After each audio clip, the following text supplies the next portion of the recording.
Hello, this is a guy who likes fanfiction and is too lazy to read, so here is Dedicated Hearts made Fullmetal in audio form. Check the description for the links to the author.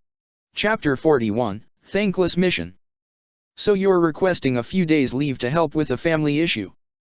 Levi said, sitting down at his desk as he faced Mina, who sat on the other side of him with Alphonse next to her and Petra standing behind Levi. Yes, sir. Mina replied. Is it something I should be concerned about? Something which might affect you in the future? Levi asked. No, sir. Mina assured him.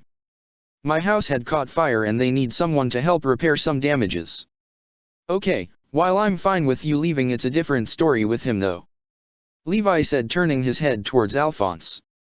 Why the hell are you going to? Mina told me about what her family were up to and I offered to help. Alphonse replied. I also thought it would be nice to visit them and thank them for being so nice to Ed and I the last time we met them. How thoughtful, Levi said coldly, and you're just alright with leaving Ed behind to do all the R&D work and help Hang and Armin with their alchemy? Levi questioned. This didn't feel like a lecture, but it was clear the captain was trying to steer Alphonse out of this. There's only a small window of time before we go off for the expedition to retake Shiganshina. Are you totally fine with leaving your current responsibilities behind? Captain, while I understand your concerns, we've been given a small break and I don't want to spend all that time continuously working right after a stressful time. Alphonse replied. I'm only human after all. Captain, if I may interject.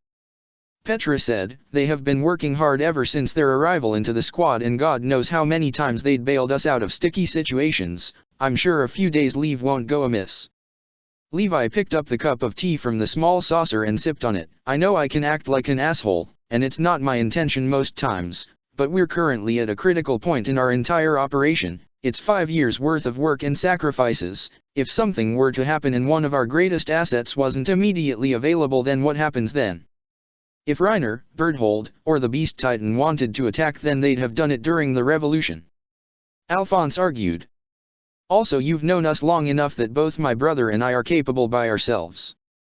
Levi was silent for a few seconds, likely mulling over the request. Okay, if you want to go that desperately, then go, but you've got until the end of the week, understand? Yes, sir.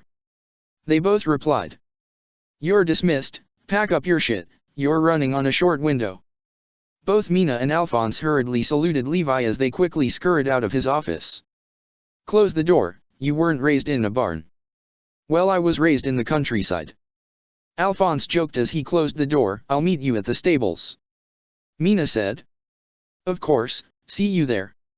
Alphonse replied. They quickly parted ways as Alphonse made his own way towards the barracks. Inside his quarters, along a row of 3 beds, was his chest, which sat at the foot of his bed. He opened the chest and began rummaging through his belongings and clothes, placing them on his bed ready to be packed away. As he gently placed a neatly folded coat on his bed, a thought crossed his mind one day. I'll be packing my belongings and leaving this place for my home.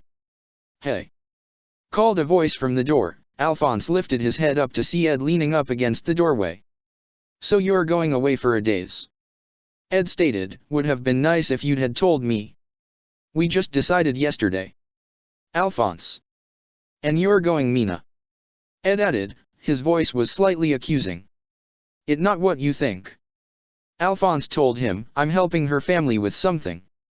Ed continued to stare at him. I know, brother, you don't have to worry. Ed sighed as his head dropped slightly. Okay. Ed conceded, I trust you, Al. Thank you, brother. Alphonse replied as he shut the chest and stood up onto his feet. If it's too much to ask, I need you to fill in for me as Armin and Hang's mentor for a little bit. They've got the basis of it down, just need to ask them about what area they want to focus on. Alphonse began placing his clothes into a brown leather suitcase. The two then began walking through the castle as Ed escorted him to the stables. Alphonse. Ed said as he walked up to his brother. He placed his hand on Alphonse's shoulder. Just be careful. I will, brother. Alphonse reassured him. Ed brought his hand off Alphonse. Good. The last thing we need is for some screw-up now. Ed commented, won't be long till we head out to plug that hole in Shiganshina. We'll be home before you know it. Alphonse's head drifted off to the side as he caught sight of both Hang and Armin demonstrating their alchemy for Levi. Even from the second floor he could see Hang's excitement and Armin trying to calm her down. He felt a knot in his stomach as the thought began to rear its ugly head. I'll never see them become the alchemists I know they can be. I'll never get to see them take alchemy to new heights in this world. I'll never get to see them again after we're done. Hang flicked the end of the syringe as she stared into the clear contents inside. She stood behind Aaron, who had his shirt off and had his back facing her, with Ed, Levi, Petra, Armin, Mikasa, and Moblet in front of him to observe inside Hang's office. A day had passed since Alphonse had left for Karen's. Are we sure this will give him the ability to create armor around his Titan? Petra asked. What if we're injecting something that could harm him? Mikasa visibly grimaced at the thought. That's what I'm worried about too, honestly. Ed chimed in. I'm not worried. Aaron stated. I trust squad leader Hang's judgment on this. Big mistake on your part then, Levi muttered. Well, the bottle did say armor and it was in that bag with all the other Titan fluids and syringes, so. Hang then aimed the needle into Aaron. She pushed the needle through the upper half of Aaron's back as she injected the fluid into him. As the syringe emptied into him, she removed the needle and quickly swapped the open wound with an alcohol-soaked cloth. As she removed the cloth, the small wound had already healed. Aaron, how are you feeling? Mikasa asked, slightly concerned. I feel fine. Aaron replied, I pretty much feel the same as before. He looked at his hand as he pulled his fingers into a fist and out again. Give it a while, we don't know if there might be any side effects to this serum, then we'll run some tests with your Titan again. Hang explained. We'll meet up back in the open space near the castle after a few hours. Mikasa and Armin, you keep a close eye on Aaron for the time being. A few hours had passed. It was now in the middle of the afternoon with the sun peering down over the grassy lands, and the group convened once again to watch Aaron Titan. Aaron stood more than a couple meters away from them. Hang began waving her hand. Go for it. She yelled. There was a bright flash of light as a bolt of lightning struck the ground, and from the smoke raised a familiar 15-meter-tall Titan with a muscular form, bright green eyes, sharp teeth, and oily black hair. All right, now try and focus on your hands. See if you can form some armor around your fingers like Annie. The group began to approach Aaron's Titan to closer observe. Aaron Titan looked at its fingers for a few seconds before a crackling sound, like glass clinging together, as the top half of his fingers were covered with a thick dull crystal-like surface. Aaron's Titan presented the demonstration to the others as it knelt down. Amazing! Petra muttered as he got a closer look, while Hang and Moblet furiously took down notes of the findings. It's almost like he's wearing Titan-sized brass knuckles. Levi commented. You think it's the same composition as both Annie and Reiner's armor? Armin asked. Only one way to find out, Ed said as he clapped his hands together and placed them onto the thick. There were bright sparks of blue light as Ed pulled out a halberd made from the Titan's armor. Yeah, looks like it. Test them out. Levi ordered. Remember, the purpose of you getting the armor ability was because you need to handle Reiner, the Beast Titan, or anyone else when we head back into Shiganshina. Ed tossed the halberd to Levi, who caught the long staff weapon as Ed once more placed his hands together, knelt down, and pressed them into the ground. Two large Titans made of dirt and stone stood a few meters away from Aaron.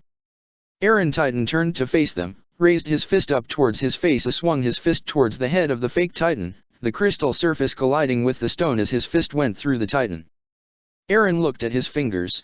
There was no sign of smoke or any kind of healing after bunching from a hard surface. He then continued to demolish the fake Titan before him as he swung and struck them with his fists until them were just a pile of rubble on the ground. Aaron, let's try something else now. Hang suggested. She looked down at her notes on Aaron's hardening abilities and then towards the crystal halberd in Levi's hand. The walls. She muttered, they used this stuff to build the walls. She turned back towards Aaron. Aaron, come out of your Titan, we're gonna start over and try something else from the beginning. Aaron's Titan fell down to the ground as he emerged from the nape of the Titan as Hang gathered everyone around near his now rapidly decomposing Titan to explain. The walls are made from the same element as the Titan armor, so it must be possible to create structures using this. Hang looked at Levi and indicated for him to toss her the halberd. Levi tossed the weapon to Hang and she caught the weapon by the staff. If you can master this power, then we might be able to build upon our defenses. Alright, let's do it. Aaron replied eagerly. All throughout the rest of the day, Hang pushed Aaron to the limit of his new powers as he began to form large crystal mounds using his titan, which gleamed slightly from the setting sun. Hang closely examined the mounts of crystals. She pressed her hand onto the mounts as her imagination ran wild with ideas on what could be made using this. Suddenly a loud crash brought her back to reality as Aaron's titan collapsed onto the ground as he once more emerged from the nape. As he slid down the neck of his titans, his legs wobbled when his feet hit the ground and collapsed to his knees. "Aaron, are you okay?" Mikasa asked as both she and Armin rushed to him. A trail of blood ran down his nose. "So I guess this is the limit to his power," Levi commented as he handed Aaron a cloth to clean his nose. "Or at least the limit of his own body. Sit down for a while, there's no rush," Ed assured him. "Aaron, I'm sorry about this," Hang said as she bent down slightly to face him. "I'd gotten so caught up on Dash." "There's no need to apologize," Aaron replied. "I'm just a little tired is all." He looked up and around at the small mounts of crystal scattered around. "All this can be used to make defenses and weapons, it was worth it." "So what are you planning on doing with all this exactly?" Petra asked. "I'll think of something, but until then I'll have the Reeves transport this to a warehouse," Hang replied. She turned towards Ed. "Ed, think you can turn these mounts into piles of bricks for the meantime?" Ed sighed before rolling up his sleeves. "This is gonna take a while." Ed rubbed his eyes slightly, trying to stave off the feelings of sleepiness, as he once more found himself in Hang office along with Moblet, Levi, Armin, and a small group of scout engineers at the dead of night. "Sorry it's a bit late everyone," Hang apologized, "but I just want to wrap this up today. There's some coffee on the table, so help yourself." She laid out a few large sheets of paper. On it were the designs for ODM gear. "When we raided the anti-personnel squad's bases, we discovered a treasure trove of tech more advanced than ours," Hang stated, "one such being a prototype for ODM which is more efficient and lighter than the original." Ed looked at the design. It didn't resemble their own one with its simple barrel shape when compared to the metal's ears and intricate design of the newly discovered prototype. "If it's better than the one we have, then why not just make a shit ton of those ones and replace the old ones?" Levi questioned. "I imagine that those at the top also want ideas on how to improve the rest of the gear attached to this new design," Armin added. "That's exactly what's happening," Hang said. "Ever since the revolution, the introduction of automail, all the other tech hidden away, and the lectures that you and Al have been doing," she said, looking at Ed, who was now slipping on his mug of coffee. "Everyone's just can't get enough of it. Apparently a single street in Trost gets packed almost every night because the lights are the first powered by electricity, and Darius is no exception." "I've got an idea," Ed stated. "The blades are made from ultra-hard steel, effective, but that stuff is brittle and heavy. I think we can all vouch for that." Ed then took a piece of paper and began scribbling down a rough drawing of the scarab and the blade. "You could do something as simple as changing the type of metal used for blades. I'd suggest using titanium alloy, which weighs less but is much stronger." He then began to write down the atomic equation for titanium. "If the blades last longer, then you could afford to carry less, which means changing the scarab into something more compact and lightweight." "That would be brilliant," a scout engineer commented. "I'd have to teach your guys some basic alchemy for you to form the weapons and the metals," Ed said, rubbing his forehead. "That's a whole new headache." "We're all busy," Levi replied. "Rest in your own time." "I don't have my own time," Ed whined through his hand, which was now covering his face. "Then rest when you're back in your own world," Levi retorted. "Is there anything else now? Anyone else got anything they wanted to bring to the table?" "Captain Levi, I have something," Armin said, raising his hand up slightly. Armin then placed his hand into his pocket and pulled out a folded piece of paper, unfolding it as he laid it onto the table. "What's this?" Hang asked as she looked at the note. "It looks like a cage." "It's exactly that," Armin replied. "The cage can only be opened through the bottom, and that's only by something pushing it upwards. And once it's trapped, there's no possible way it can escape on its own." Levi inquired.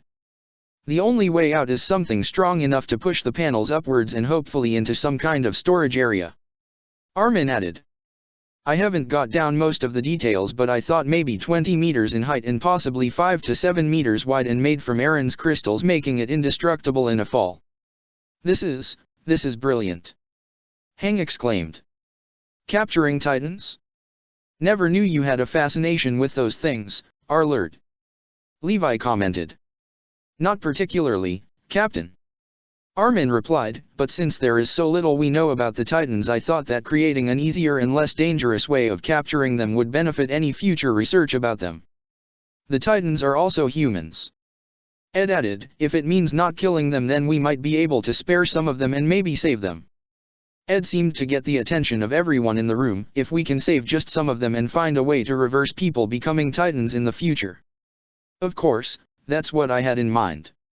Armin replied. He turned towards Hang, squad leader Hang, Armin, I want to make this design a reality. Hang quickly interjected, you have my approval.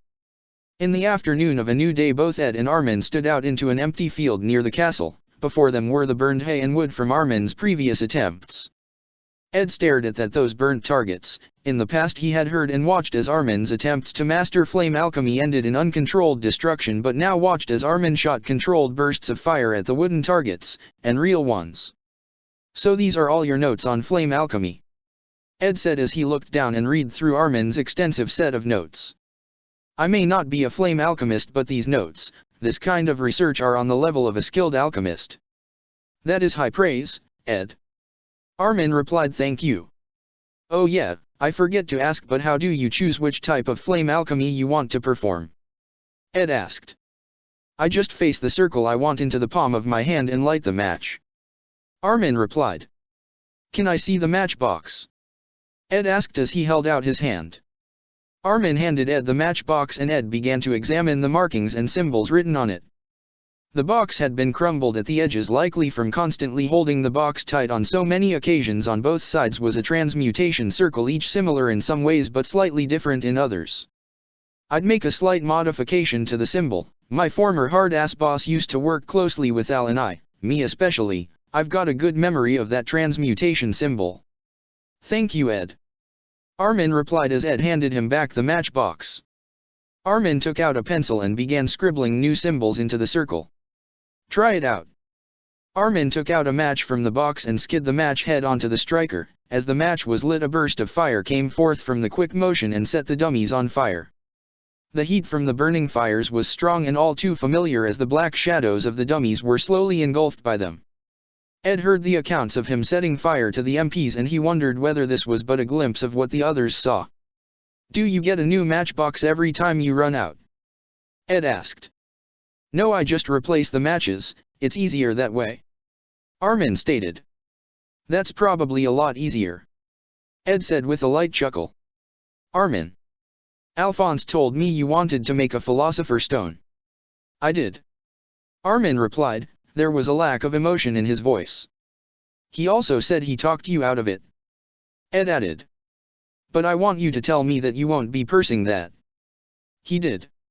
Armin replied. He told me that the stone was made from the souls of humans, trapping them inside it.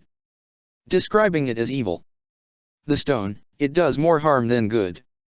Ed said, I don't care about the power it possesses. Those who created it became broken individuals. They hated what they done, and those who didn't were monsters, the homunculi.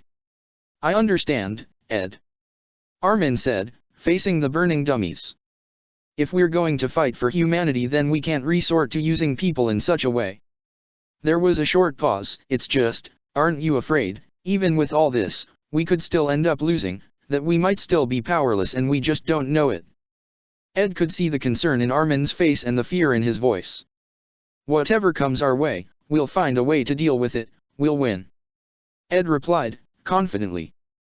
Armin. I have something for you.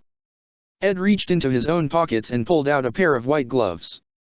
Made these myself, I had to get the materials separately since you don't have ignition cloth yet. He handed the gloves over to Armin. If you want to start a fire, then you'll have to snap your fingers together to create a spark. Armin stared at the white gloves before putting them on, stretching out his fingers and then pressing his middle finger and thumb together. Click. A small solitary flame sat on the tip of Armin's index finger and flickered before he blew it out.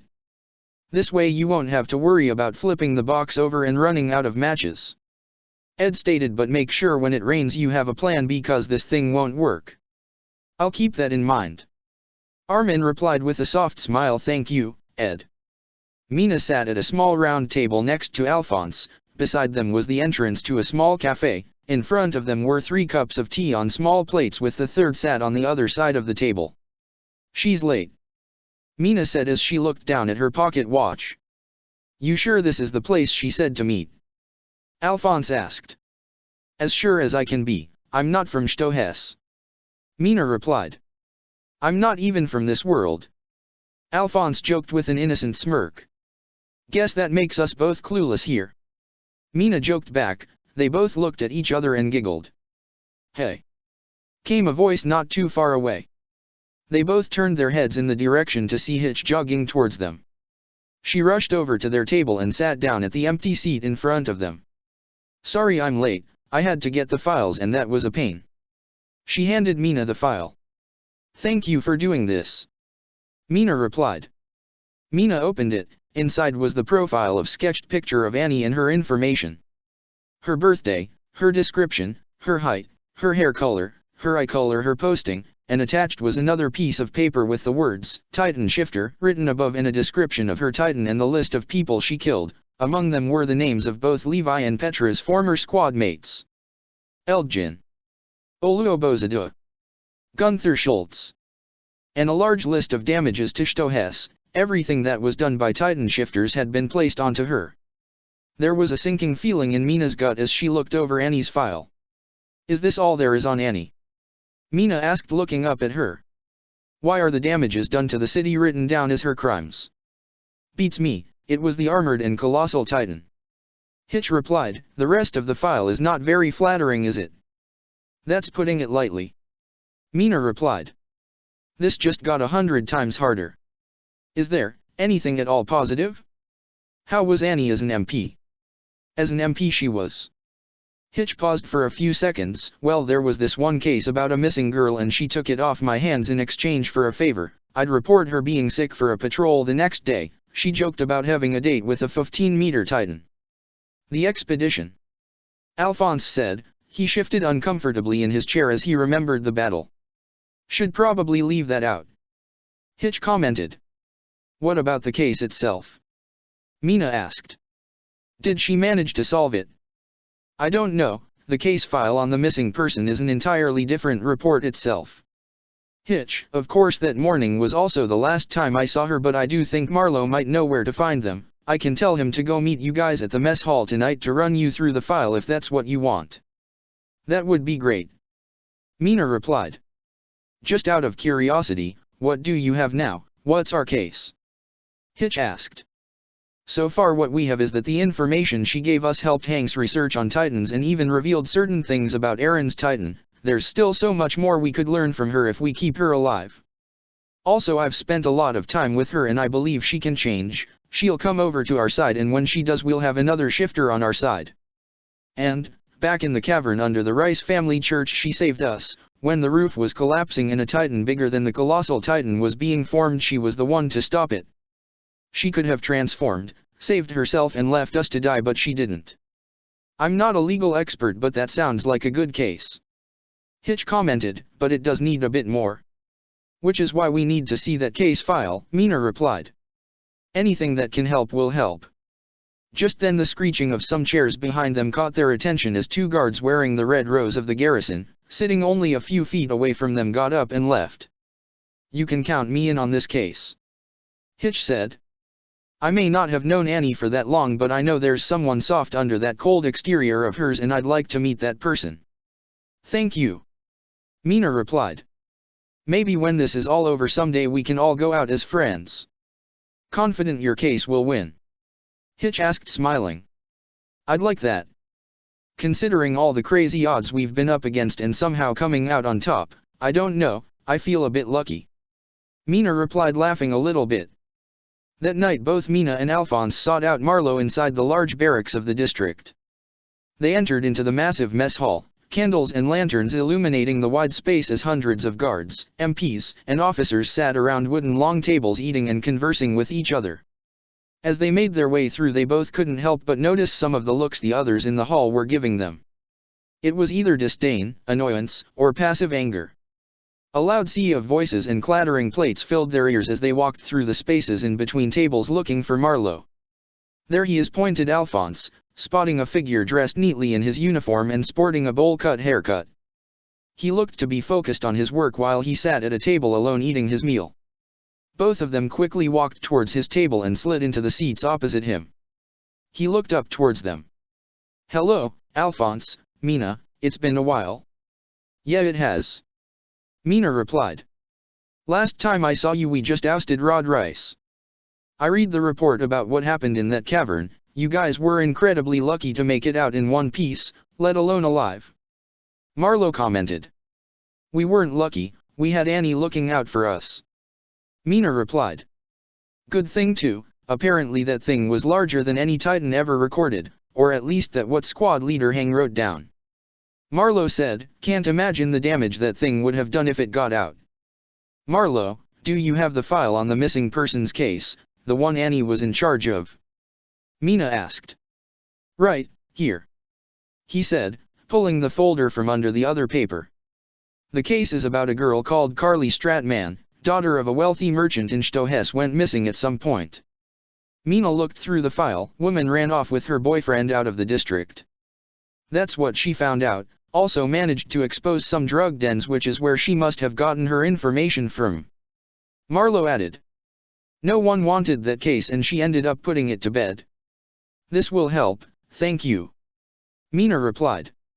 She noticed some people walk behind Marlowe. They glanced over towards Mina and Alphonse with a look of disgust. "Hey, why is everyone so hostile here?" Alphonse asked. "Apparently some of the people here caught wind of what you guys were planning. After what happened to the district with the Titan attack, they're still kinda sore about the whole thing," Marlowe explained, his voice slightly hushed. "And to be honest, can you blame them? A lot of them are from this district after all." "But Annie wasn't the one who did it," Mina replied. "It was the armored and colossal Titans." "That doesn't matter to them she's a shifter and she's with them." "Marlowe, guilty by association." Mina pinched the bridge of her nose in frustration before taking in a deep breath and exhaling. This wasn't getting any easier. "That's okay, thanks for the file," she said as she lowered her hand. "Hey, you guys are in the Scouts, I was wondering if you'd recommend changing divisions," Marlowe asked. "I'm thinking about joining the Scouts." "Well, what do you want to know?" Alphonse asked. The three discussed things further, answering each other's questions. "Thanks, you two," Marlowe said as he got up from her seat, her tray in hand. "I'll keep everything you said in mind. Thank you for the file, and if you decide to join then feel free to contact us at any point," Mina replied as both she and Alphonse got up from their seat. By then the hall was half empty as they left for an inn to stay. As the two walked through the barracks, they drew closer to a group of garrison soldiers walking to their side. As the two groups walk past each other, a single word is muttered by one of the members. "Traitors." In the late hours of the night, both Armin and Hang sat under the dim candlelight as they read over their alchemist notes.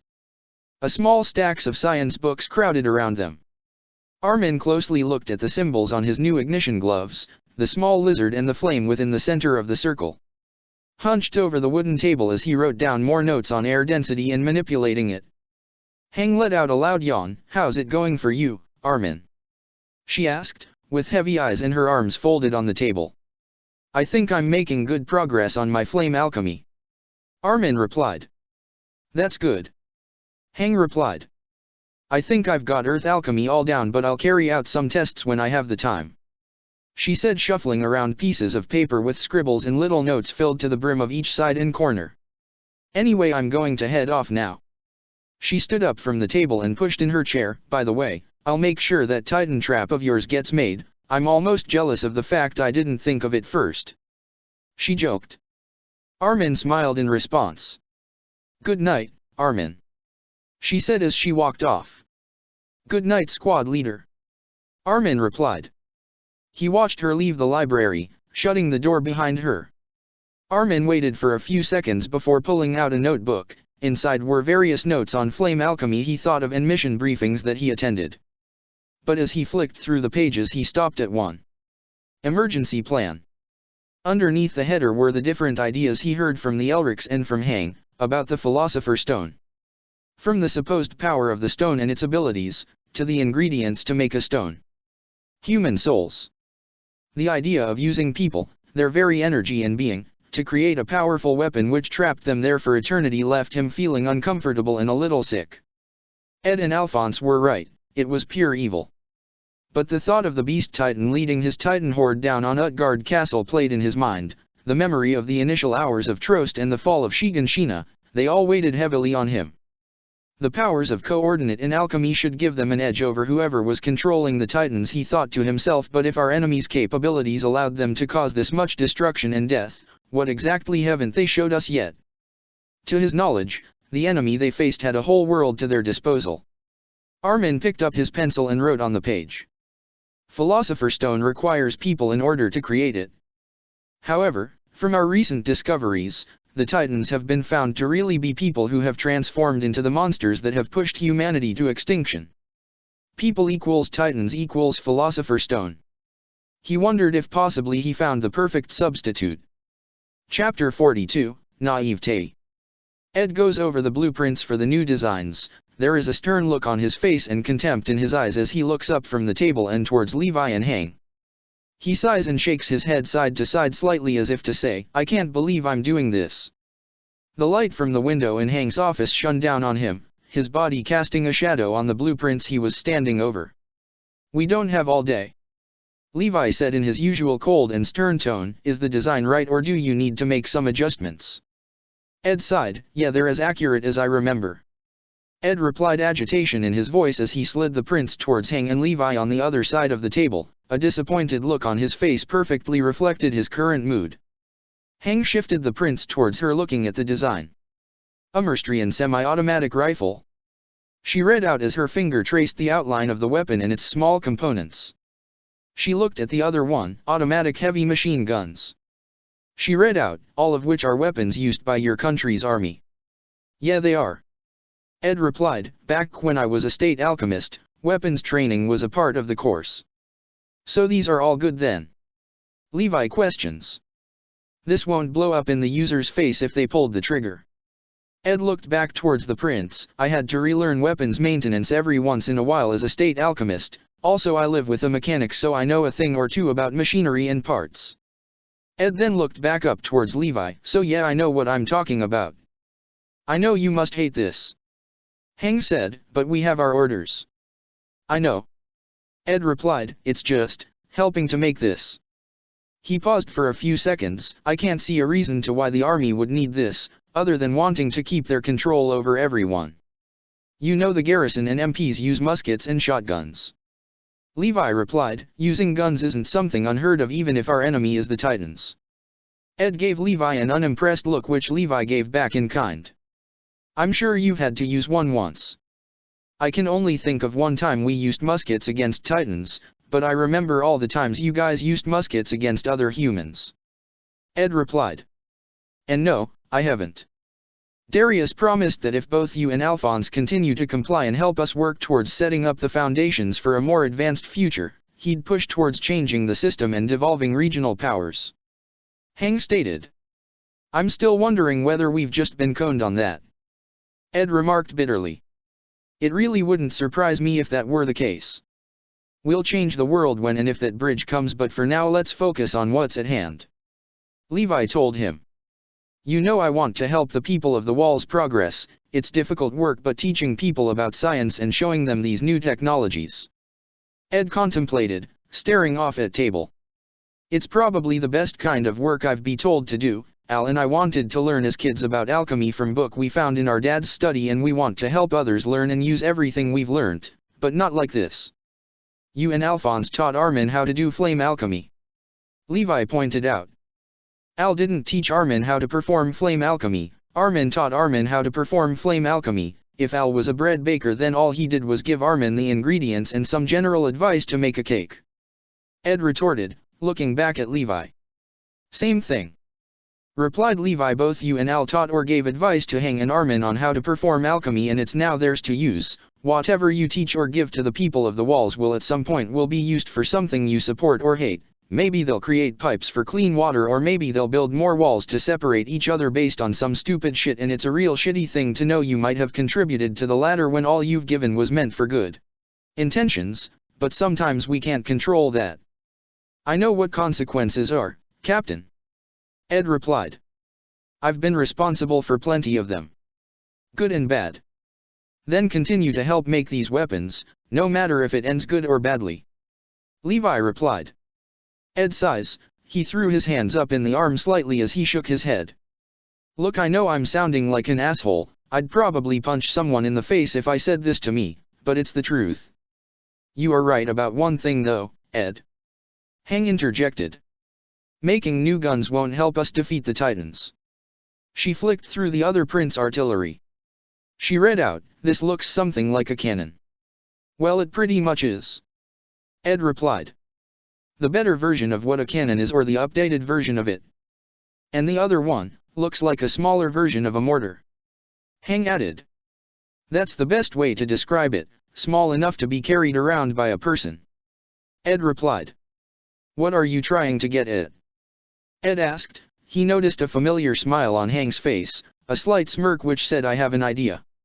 Maybe you can't prevent the blueprints falling into Darius' hands, but Hang said, they're nothing to say you can't prioritize one over the other, so why not just hold these one back for now? She said, putting the prints for guns to one side.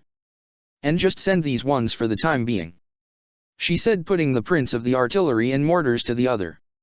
I can argue that these ones should be prioritized, seeing our expedition to Shiganshina is closing in and having some new cannons will be important. Ed gave Hang a soft smirk. Thanks, Hang. Don't mention it, Hang replied with a wink. Are you alright with this, Levi? Well, no rules are technically being broken here. I don't mind keeping this just between us, Levi replied. He then looked back towards Ed. Just remember, when it comes to things like this, you have a responsibility to us and we to them. Don't let us down. I understand that, Captain, Ed said. It just that back on my world I've heard and seen people kill each and what people did and they made to one-up each other. And I know we just overthrew the royal government, but I don't want to contribute to a scenario where people are being killed en masse. When alchemy was first introduced to Ames tries, its purpose shifted towards violence then progress. The last thing I want is another conflict between people. Armin watched as a large crystal cage dangled over the 10-meter-tall wooden Titan dummy with large cushions tied towards its head, neck, and ankles. The crane sitting behind the Titan as it swayed from side to side slightly, the light gleaming off the bars of the cage as the sun hit it. Drop the cage, Hang yelled to the operator. The cage dropped down on the Titan as the long chain was let loose and was violently pulled down. The bottom of the cage slammed down upon the head of the Titan. The metal bottom panels may have crushed the whole Titan had it not been for the thick cushions on its head. As the cage hit the ground, the feet and ankles of the Titan were crushed as the panels closed. The cage was lifted up from the ground as the chains were pulled up. The crane began to swing towards a larger holding cell with a metal girder sticking out in the middle. The panels of the cage began to turn vertically as the Titan slipped through one of the gaps and into the holding cell. Both Hang and Armin walked up towards the large holding, examining the damage done towards the dummy Titan. So long as the neck isn't destroyed in the process, I believe we can call it a success, Hang remarked. She said, overviewing the dummy in the cage. Armin too examined the Titan, his eyes scanning the damage, its ankles crushed and its head flattened. But the neck looked to be undamaged. Armin didn't know how to feel. In his mind he knew he should have felt happy. If his invention turned out to be a success, then it would be a huge step towards studying the Titans in a way which didn't sacrifice the lives of his comrades in the Corps. But he knew that this wasn't the reason he designed the trap, only he was aware of the more sinister nature behind it. He placed a clenched fist over his mouth as he stared at the Titan. A war of ideas and morality was being waged in his mind as he stared at the undamaged cushion tied around the neck. This is wrong. Am I doing the right thing? I don't want to do this. What would Alphonse think? Edward is going to kill me if they find out. I'm betraying their trust. But I can't let the door close on this.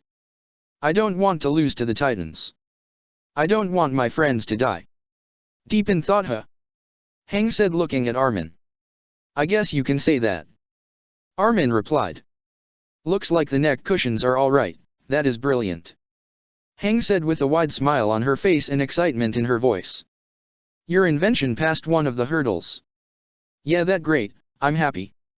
Armin replied as he feigned a smile on his face. I hope this passes the other ones. He didn't know if he meant that at all. Maybe I can just drop the idea? Make the thing and just forget the other half of the plan, he thought to himself. He closed his eyes for a second and he could see it, the Titans pouring through the burst gate like rushing flood water through a burst dam. The horde devouring people, and the colossal Titan, the armored Titan and the beast Titan watching the destruction. In that short second he had that same feeling when he watched the Titan shut its jaws and swallowed Eren, powerless. I can't let that happen. If there's a possibility of the walls being destroyed, we must have something to call upon, even if it's the very last option. Let's put it to the other trials. Hang suggested. Yeah, let's. Armin replied. I can only hope that it doesn't come to that. Alphonse and Mina strolled together through the streets. Alphonse turned his head slightly towards Mina, and he could see the apprehension of her face despite confident posture. He felt a bit nervous for her. One of the big milestones towards her trying to get Annie a fair trial was today, meeting with both Darius and Historia over what she's currently gathered on her case. The two of them had been sitting at a library going over her case a few times before she suggested she get some fresh air to clear to her head. Do I look all right? Mina asked Alphonse. He didn't think she was too concerned with how she looks, just wanted to take her mind of it for a second. Of course, don't worry about it. Alphonse replied. Thanks. Mina replied, and thanks for being here. I don't really want to be alone doing this. Alphonse understood. All his life he had Ed to support him and vice versa through difficult times, and right now that's what Mina wanted too. Though at the back of his mind, that night where some of the garrison looked at them and displayed their open contempt for Mina's plan. This wasn't the first and last instance. It seemed like ever since it had gotten out, every member of the army had treated them with passive aggression or contempt, hushed comments, and focused eyes. There was a nice place with a fountain and some benches to sit on which Hitch talked about. Might as well visit there. Mina suggested.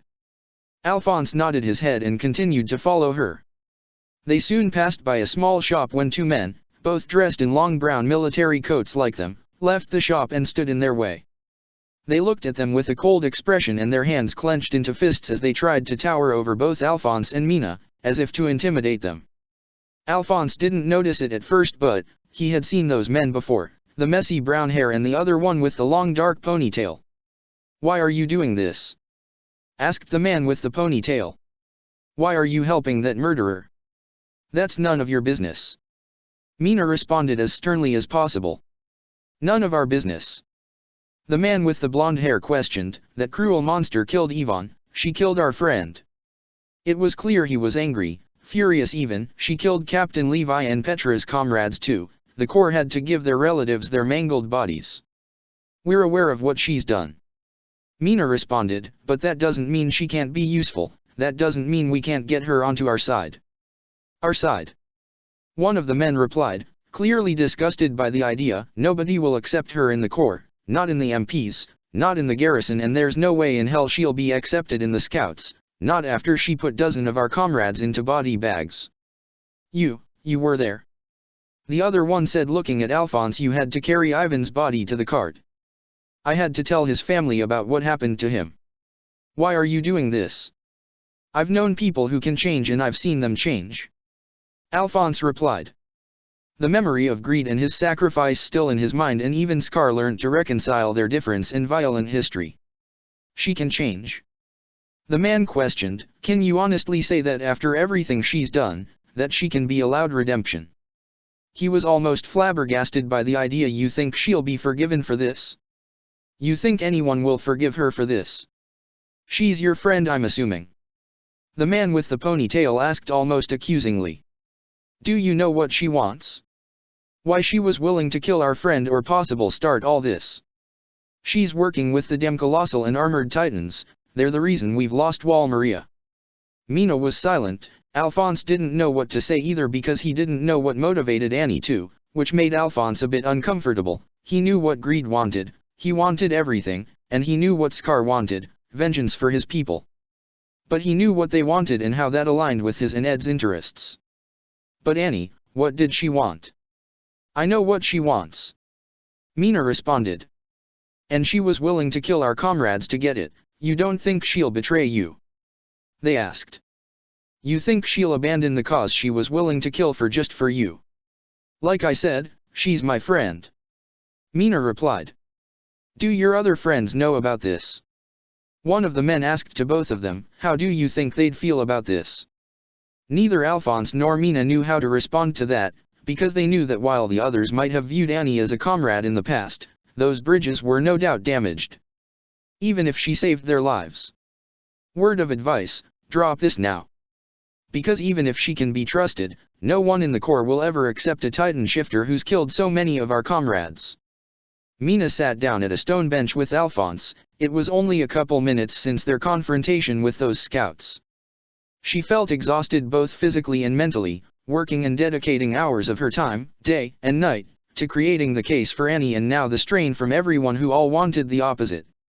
It felt like she was taking on the world.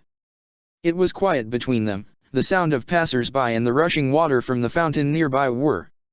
She sat with her body slumped forward and her head facing the ground when suddenly a cat approached her. She watched as the cat with an orange and white coat came up to her, jumped onto the bench and sat in between both Mina and Alphonse. Cute cat, Mina said, bring Alphonse attention towards it. Both Mina and Alphonse smiled at the cat. Mina tried to stroke the cat but, to her dismay, the cat seemed to sway its head and twist its body to avoid being touched by Mina. Her frustration began to build when Alphonse managed to gently stroke the head, neck, and back of the cat, eliciting a soft purr. Here, Alphonse said as he gently took her hand and placed it onto the cat's head, letting her final pet the cat. I've always had a thing for animals, cats especially. He chuckled. The cat then warmed up to Mina, laying its head on her lap as she continued to stroke the cat. This is nice. Hey Mina. Alphonse said softly, what does Annie want? There was a loaded pause between the two as he waited for her answer. Her dad, Mina replied. Annie wants to see her dad again. This time Alphonse remained silent for a while. Do you think that Annie will do anything she can to meet her father again? What are you trying to get at, Al? Mina asked, a little bit agitated. I've known people to change themselves, but I've also known people who are very stubborn and single-minded. Alphonse replied. That's what Ed used to be after all. I promised her that I'd find a way to reunite her with her father after we're settled everything with the Titans. Mina replied, it sounded just as impossible now as it did when she tried to comfort Annie using it. She began to wonder whether Annie felt the same way too about it. In her heart she hoped that Annie had faith in her. But she also knew the realist who was Annie. No. I can't back down from this now. She resolved. Annie is depending on me at this moment and I'll go from there, no matter what. She looked at Alphonse's expression, a worried expression molded on his face. Mina, do you believe that? I have to. Mina replied. If I don't, then I will have left my friend to die because no one else will fight for her. She paused for a few seconds again as she continued to stroke the head of the cat on her lap. I don't care if it sounds impossible, I won't give up. I can't give up. I'll find a way to reunite her with her dad. Mina looked towards Alphonse. You don't think I can save Annie? You think this is all going to end badly? Mina picked up the cat and gently placed it down, letting the animal run off. She turned to face Alphonse once more, her attention now fully on him. Alphonse closed his eyes and looked down towards the ground. I'm sorry, but didn't you face impossible odds in world? Mina asked, almost questioning him. I did, it's just Then why do you doubt that we can pull this off then? Mina responded, we've already been through so much and succeeded, why can't we do the same here? Those were different. Alphonse responded a bit sterner. Yes, back on my world my brother and I had done something that was impossible, but that because we had support from a lot of people, it was our work and sacrifice alongside others, and even then we were incredibly lucky at times. The same with everything we've faced now, Even when we were outlaws who took down the royal government, we had the support of Darius and Pixis. Alphonse's voice sounded sadder as he continued to talk. You, don't have that here. Are you against me now? Mina questioned, her frustration spilling over. No, that's not what I meant. I wanted you here to help me through this. Mina reminded him. She couldn't help but feel somewhat betrayed. I do want to help you through this, Alphonse said, his own frustration slipping through. But I have to be honest with you, even if you win the trial, you'll then have less support and more opposition than when you started. Like you first told me, you're fighting an uphill battle, but it will only get harder. I know that, Mina replied. You're not telling me anything I wasn't aware of. Just, what I'm trying to say is, please be careful, Alphonse asked. As much as you want to stand up for your friend, you don't want to isolate yourself from your other friends too. Alphonse paused once more, and that being said, sometimes the people we trust can end up burning us if they have something they want more than the love they have for the people they should care about. Mina sighed heavily. I don't want to have to deal with this right now. She stood up from the bench. I'm heading to the meeting. I'll see you after it's done. She didn't look back at Alphonse as she walked away. Mina sat inside the long hallway inside the district's government building. A row of windows in front of her displayed the city rooftops and the towering walls which surrounded it. There was a knock on the door. Mina turned her head to see one of the MPs open it. You may enter, he said, opening the door for her. Mina stood up from the chair and walked through the door. A solitary chair sat in the middle of a wide round table where both Darius sat on the right and Historia to the left. The curtains of the room were half drawn, leaving the room slightly darkened. Mina turned her head towards Historia first. The two greeted each other with a soft smile. Your Majesty, she said, bowing her head slightly. She then turned towards Darius Premier. She placed her clenched fist over the badge sewn on her left side. Mina Carolina, Darius stated. You have a case to present to us, well, to Royal Highness, on the trial of Annie Leonhardt. I do, Premier, Mina replied. She pulled back the chair and sat down at the table, opening the folder was carrying.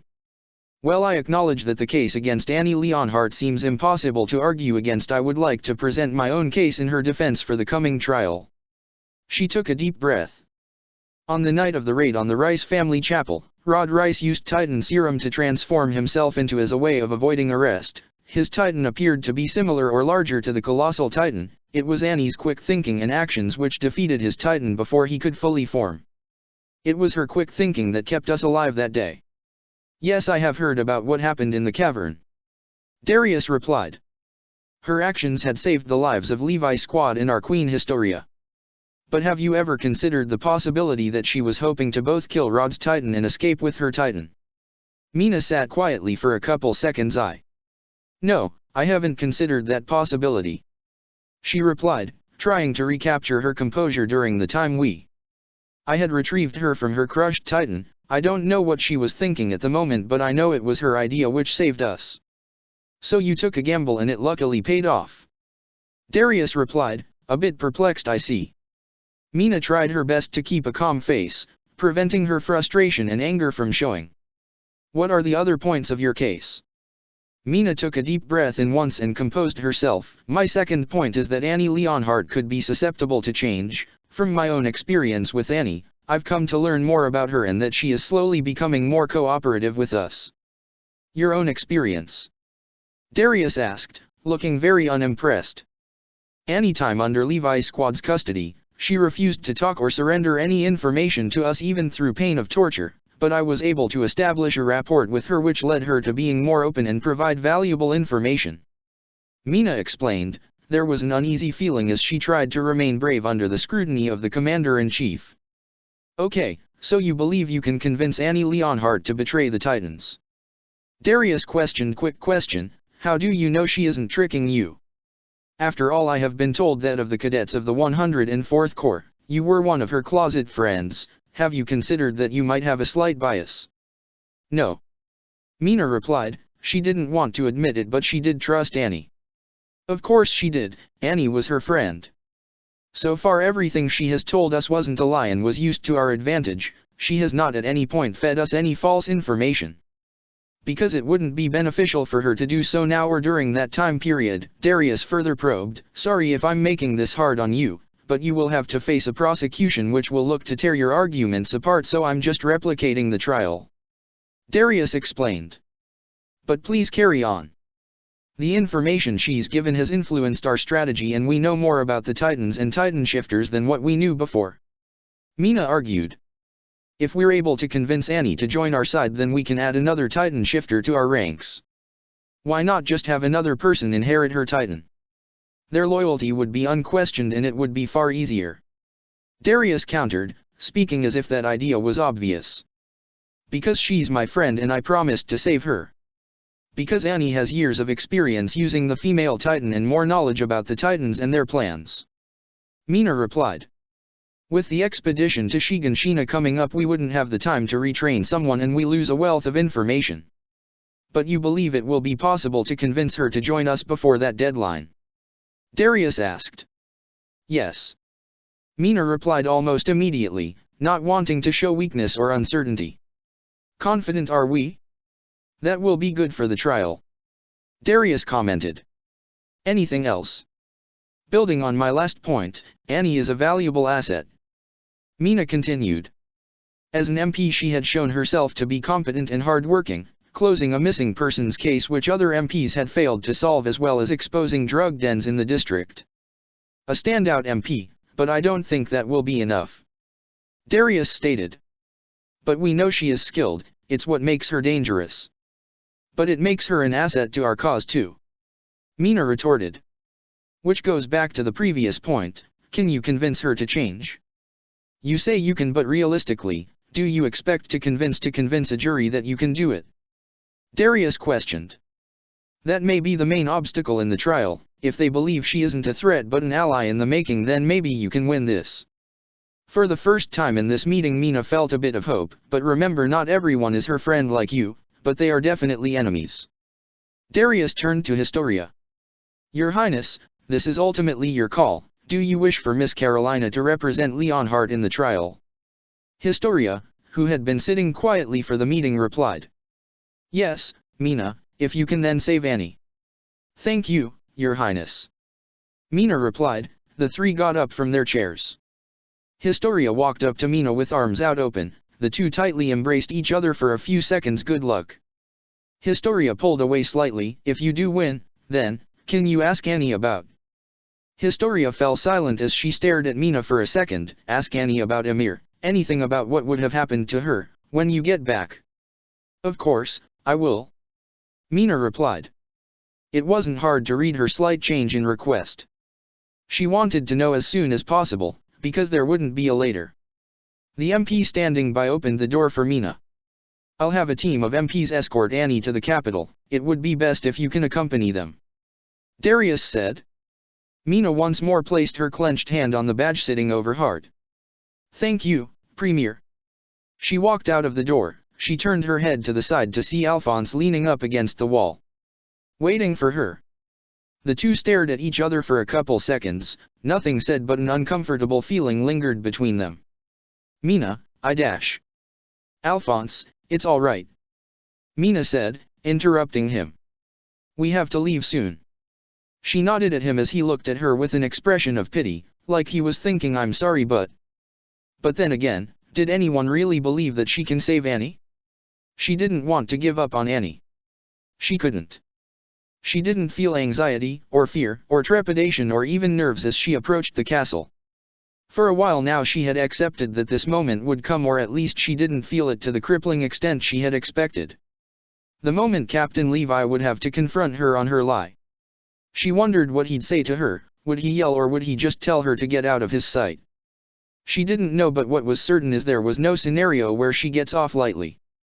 The low rumble of the turning wheels of the carriage behind her, the clopping of the horses, and the cool night air seemed to calm her as she and Alphonse led the way for the carriage through the woods on the dirt path. As they reached the clearing, the castle came into full view, its drawbridge open for them and a watcher on the bridge waving down others. She led them under the bridge and into the castle's small courtyard. At the center of the area was Captain Levi, Petra, and Ed. She slid off her horse, a scout guard taking the reins of both her and Alphonse's horses as the two approached. the two placing their clenched fists over their hearts. The usual cold look on his face was ever present, his arms folded and eyes squinting slightly as he looked at them. Carolina, what the hell is going on here? They're here for Annie, Captain. Mina replied. For the trial? I know that. Levi replied. But why the hell are you with them? Because. Mina sighed heavily, because I'm going to present the case in defense of Annie Leonhardt. Levi's cold look turned sinister as his hands clenched into fists and stared daggers at her. Mina expected this. But the look of disappointment and almost disgust on Petra's face, that wasn't something she was prepared for. You're what? He questioned, venom in his voice. I must be going deaf because I think you just said you were planning on standing up for that murderous brat. Mina closed her eyes for a second and clenched her teeth. I'm standing up FO-. Levi grabbed Mina by her coat and pulled her up into the air, her feet barely touching the ground. She grabbed at his hands, trying to balance her toes on the ground. Alphonse moved to stop him when Ed got in his way. He shook his head at Alphonse. What were you thinking, Al? Ed questioned. Annie murdered our squad mates. Ed looked back at Mina. He looked disappointed and ashamed. She couldn't blame him. He had to watch them die right in front of him. Of course Ed wouldn't mourn Annie's current situation or a result which led to her death. You realize what you're doing? Levi questioned. That traitorous shifter butchered our comrades, my squad, who were Petra's squad mates, and you want to defend that? For what? His clenched fist became tighter as he raised her higher, her feet now off the ground. You knew that though, that's why you had to lie to me. Petra even vouched for you. You really couldn't give a shit about the trust we had in you or how we felt about this. That's not true. He replied, struggling under his grip. Levi threw her onto the ground. There was a scampering of feet nearby. She sat up from the floor and turned her head to see the others running towards them. Captain, what's going on here? Jean asked. Sasha moved towards Mina to help her when Levi raised his hand up to stop her. Mina, are you all right? Aaron asked, concerned. I'll tell them, shall I? Levi said, aggression radiating from his voice. Mina's going to try and defend Leonhardt. They looked at her and back at each other, surprised and uncertain on how to feel. Jean turned his head off to the side very slightly as he sighed heavily. Why? He asked. Because she's our friend.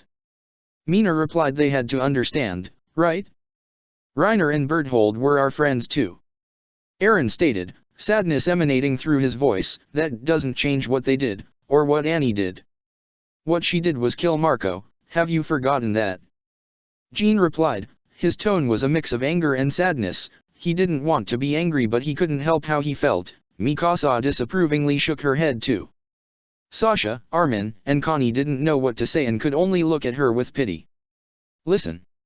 Levi sneered at her, catching her attention. And listen well, I don't care if Leonhardt gets executed and I don't care if you somehow end up winning the damn trial. But you are not a member of this squad. Not anymore. I don't care where you go or which squad or regiment they throw you in, pack your shit, and that includes Leonhardt, and get out of my sight. Levi turned to Alphonse. And you? He barked, his finger pointing at him. You're damn lucky we need you, otherwise I'd kick you out too. Levi turned his back to them and stormed off. Petra looked back to Mina, her head weakly reached out to her before holding back sorry. She quickly turned her back on her and followed Levi. Mina picked herself up off the ground, dusting the dirt off her coat. She did her best to push back the feelings, shame and anger that was trying to consume her. Mina, sorry about what happened. Connie said. Yeah, look, we don't dash. You guys, it's fine, just leave it. Mina said, interrupting Sasha. She put her hands up slightly as if to calm them down. You should go. I wouldn't want you to get into trouble too.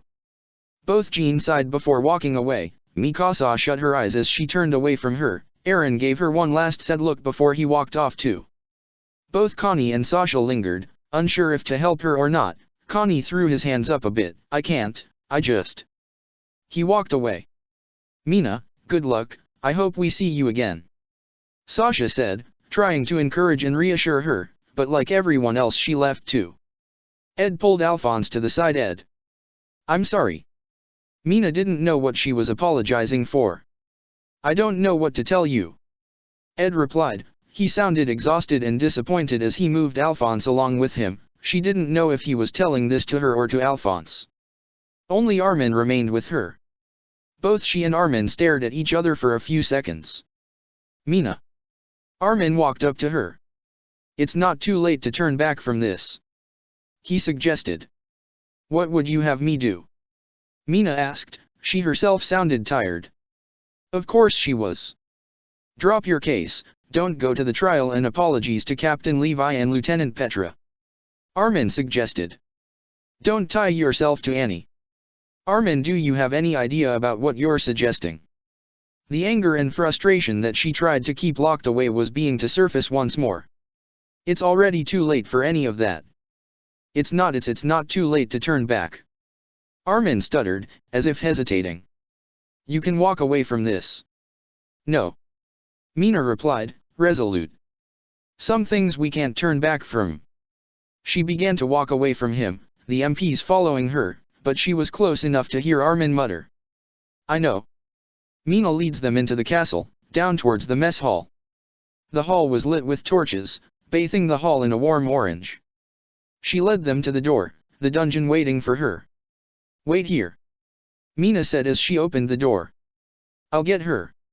An MP hands Mina some handcuff and a metal rod, the same kind used for Aaron when the royals kidnapped Aaron. She clutched at the cold metal instruments in her hands as she shut the door to the mess hall. The stairway to the dungeon was dark, like an encroaching night with the sparse candles acting like close stars. She takes one of the candles and walks down the stairs, the creaking of the wooden steps and the banging of her boots onto the stone following her as she reached Annie's cell shrouded in darkness. She placed the candle down by the cell door. She opened the cell door, the screeching metal echoing through the empty hallway. Mina entered the cell to see Annie sitting down on her bed. Annie, she said with a small smile. Annie greeted her with a smile of her own. I guess it's time, huh? Mina nodded. They gave you that? She asked, eyeing the handcuffs and metal rod in her hand. Mina dropped the metal instruments on the ground. I won't put them on you, not now at least. Annie stood up from her bed. Mina walked up to Annie and began unlocking the metal cuffs connected to the chains on her cell wall. What did I get right to have a friend like you? Annie asked. Even in the distant dim candlelight Mina could see tears welling in her eyes.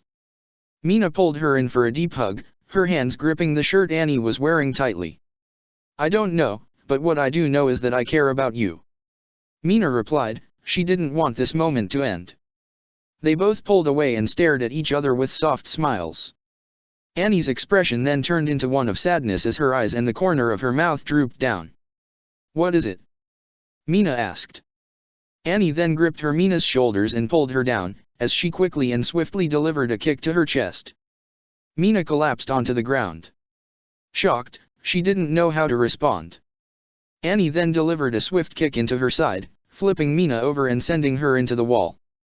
Sharp and stinging pain seemed to scream across her body, adrenaline running through her. She got up quickly to face Annie. Her hands quickly clenched into fists as she positioned herself to fight back. Annie didn't hesitate. Another fast kick, this time blocked by Mina with her arm as Mina then threw a quick punch into Annie's gut, her fist connecting the shot. Annie stumbled back but still didn't let up, this time a strong sweep of her leg, knocking Mina off her feet and back onto the ground. Mina tried to get back up quickly before Annie stamped onto her face. Dazing her, Mina's vision went fuzzy as she lost control of her body. She felt Annie dragging her to the chains and hard metal of the cuffs gripping her wrists. Annie began to walk away, her back turned towards her. Mina agonizingly tried to crawl her way towards Annie, the chains dragging her down until she reached its limit. The cell is padded, it was meant to stop me from breaking free so it will stop the place from collapsing in, Annie said. Annie, please don't. Mina pleaded. I have to. Annie replied, resolute. I promised my father I'd come back to him, no matter what.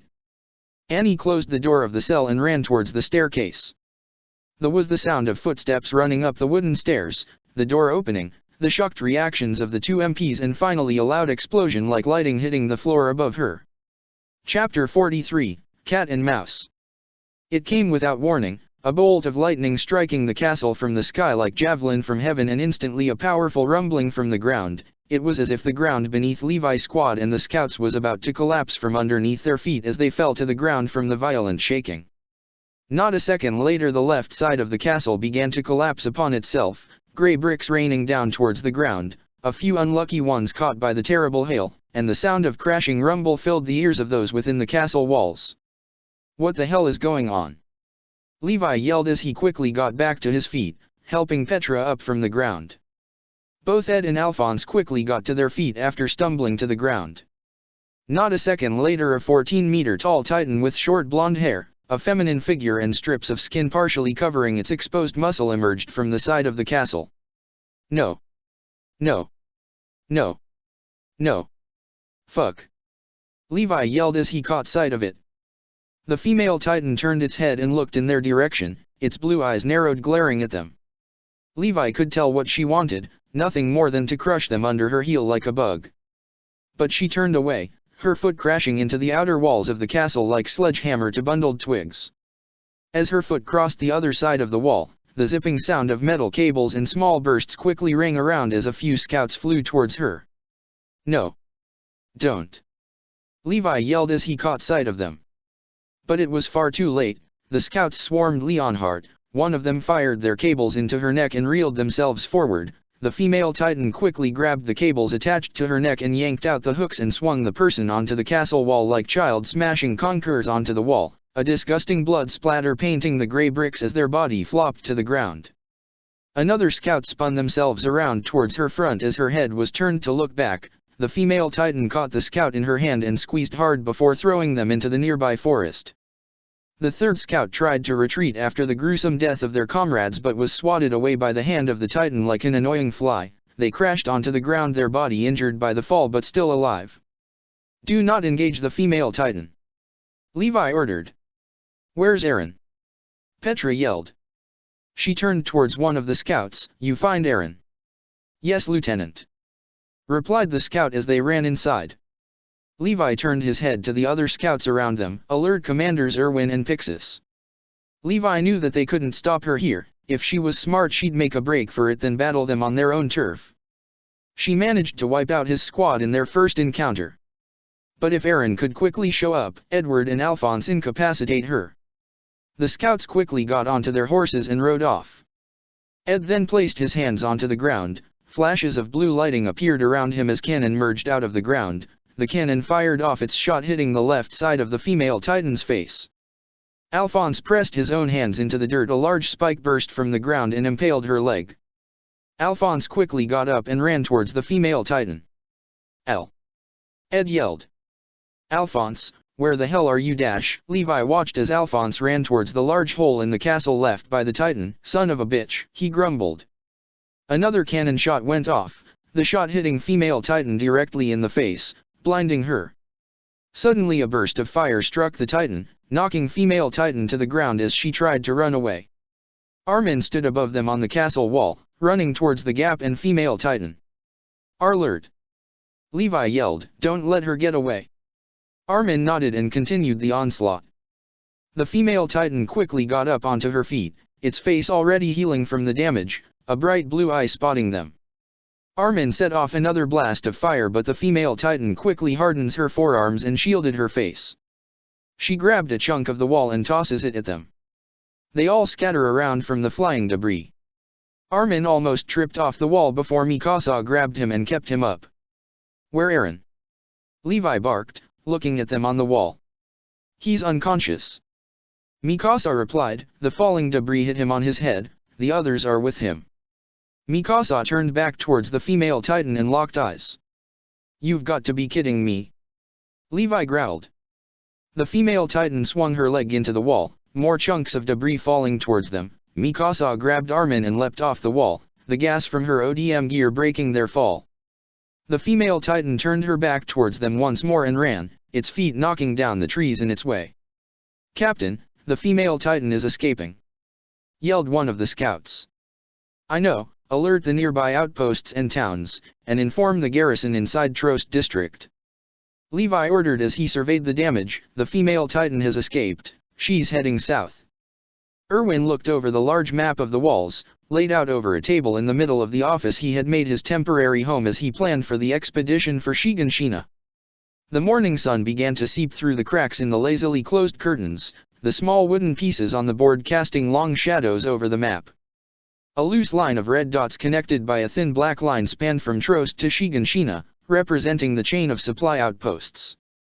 An organized formation of triangles with the regiment's emblem carved into it facing a large swarm of blank circles which crowded the entrance of Shiganshina and inside the district itself. There were a few knocks on the door. "Come in," Irwin said. The door opened, creaking slightly, as Pixis walked in. "I see you're still up," Pixis remarked as he walked towards him. "Tell me, Irwin, have you slept at any point?"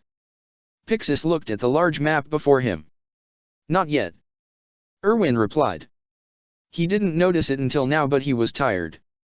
Still, that wasn't going to stop him, not when he was getting closer. There is still far too much to plan and account for. I'd say that a tired mind is rather dull, but I've never known you to be dull in any sense," Pixis replied. He examined the pieces on the map. "Specifically the number of troops on the field. I'm curious, Irwin, you appear to have number of platoons on the field. The majority of them are the new recruits from the 104th, Irwin replied. Those numbers are further bolstered by the addition of former Scout Regiment soldiers who had lost limbs but will be reintegrated when they've been outfitted with automail. I'm sure it's crossed your mind that those among your ranks may not be ready for such a battle," Pixis said. "Of course, but the alternative is going into an expedition with fewer soldiers in a decisive battle against the enemy." Irwin's eyes moved over from the organized triangles to the mass of circles. "We have to assume the enemy will not hold back. We may likely face the full brunt of their forces."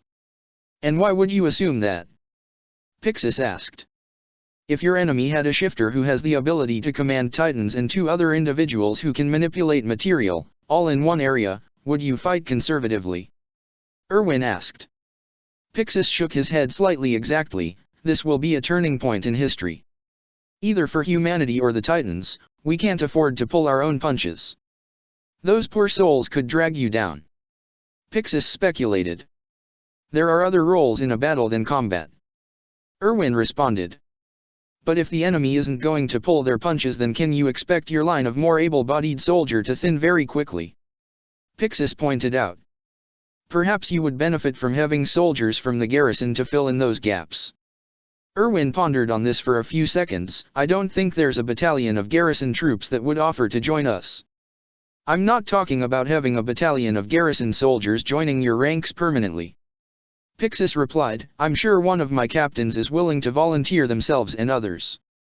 Suddenly the door to Irwin's office burst open as a scout collapsed to their knees while breathing heavily.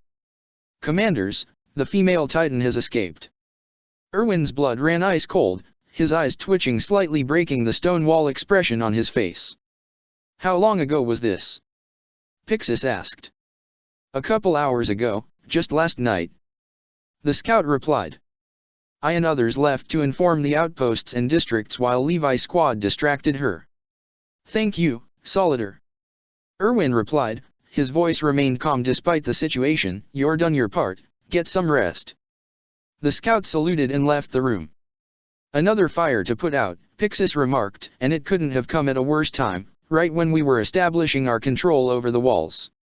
If the people of the walls find out that the female Titan is now on the loose, this will be seen as a failure and a major test of Historia's reign."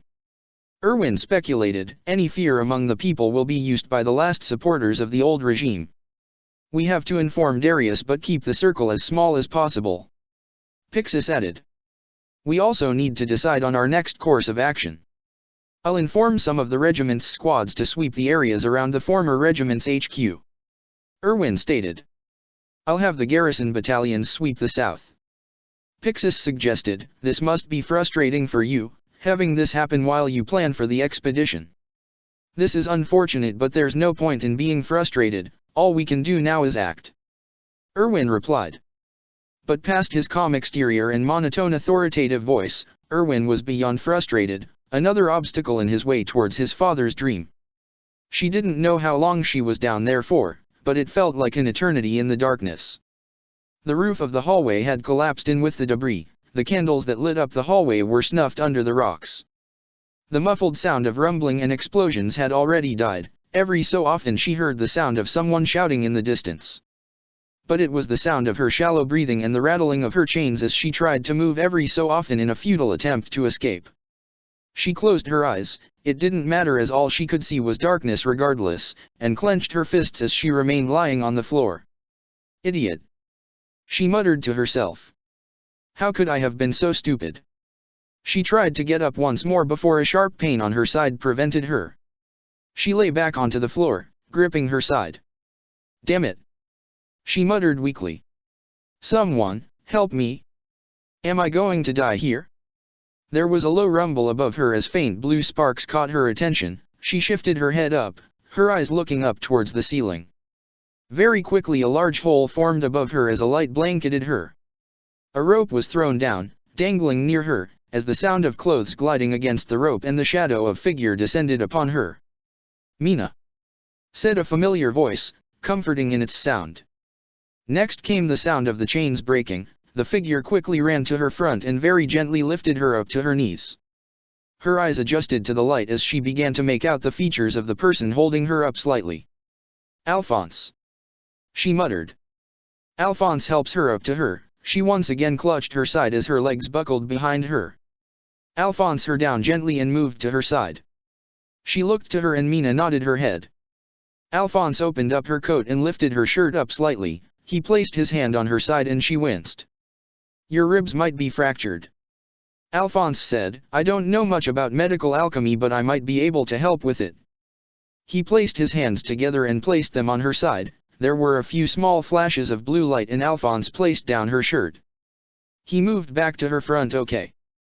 3, 2, 1 They tried again and this time Mina got up to her feet, if only weakly, leaning on Alphonse as she stood up. Mina buried her head into Alphonse's chest. I'm so stupid. She muttered, this is entirely my fault, she got away because of me. You were trying to look out for a friend.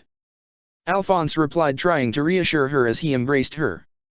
Alphonse pulled her away slightly. Come on, let's get out of here. He pulled his arms away, placed his hands together and placed them onto the ground. The ground below them rose up, lifting them up to the surface. Move them over there, Levi said as he pointed towards the wall. A growing line of bodies began to stretch alongside it, bloody white drapes covering the fallen. He turned towards one of the scouts cleaning up the mess around them. What are the numbers? He asked, a low and monotone tone in his voice to mask his frustration.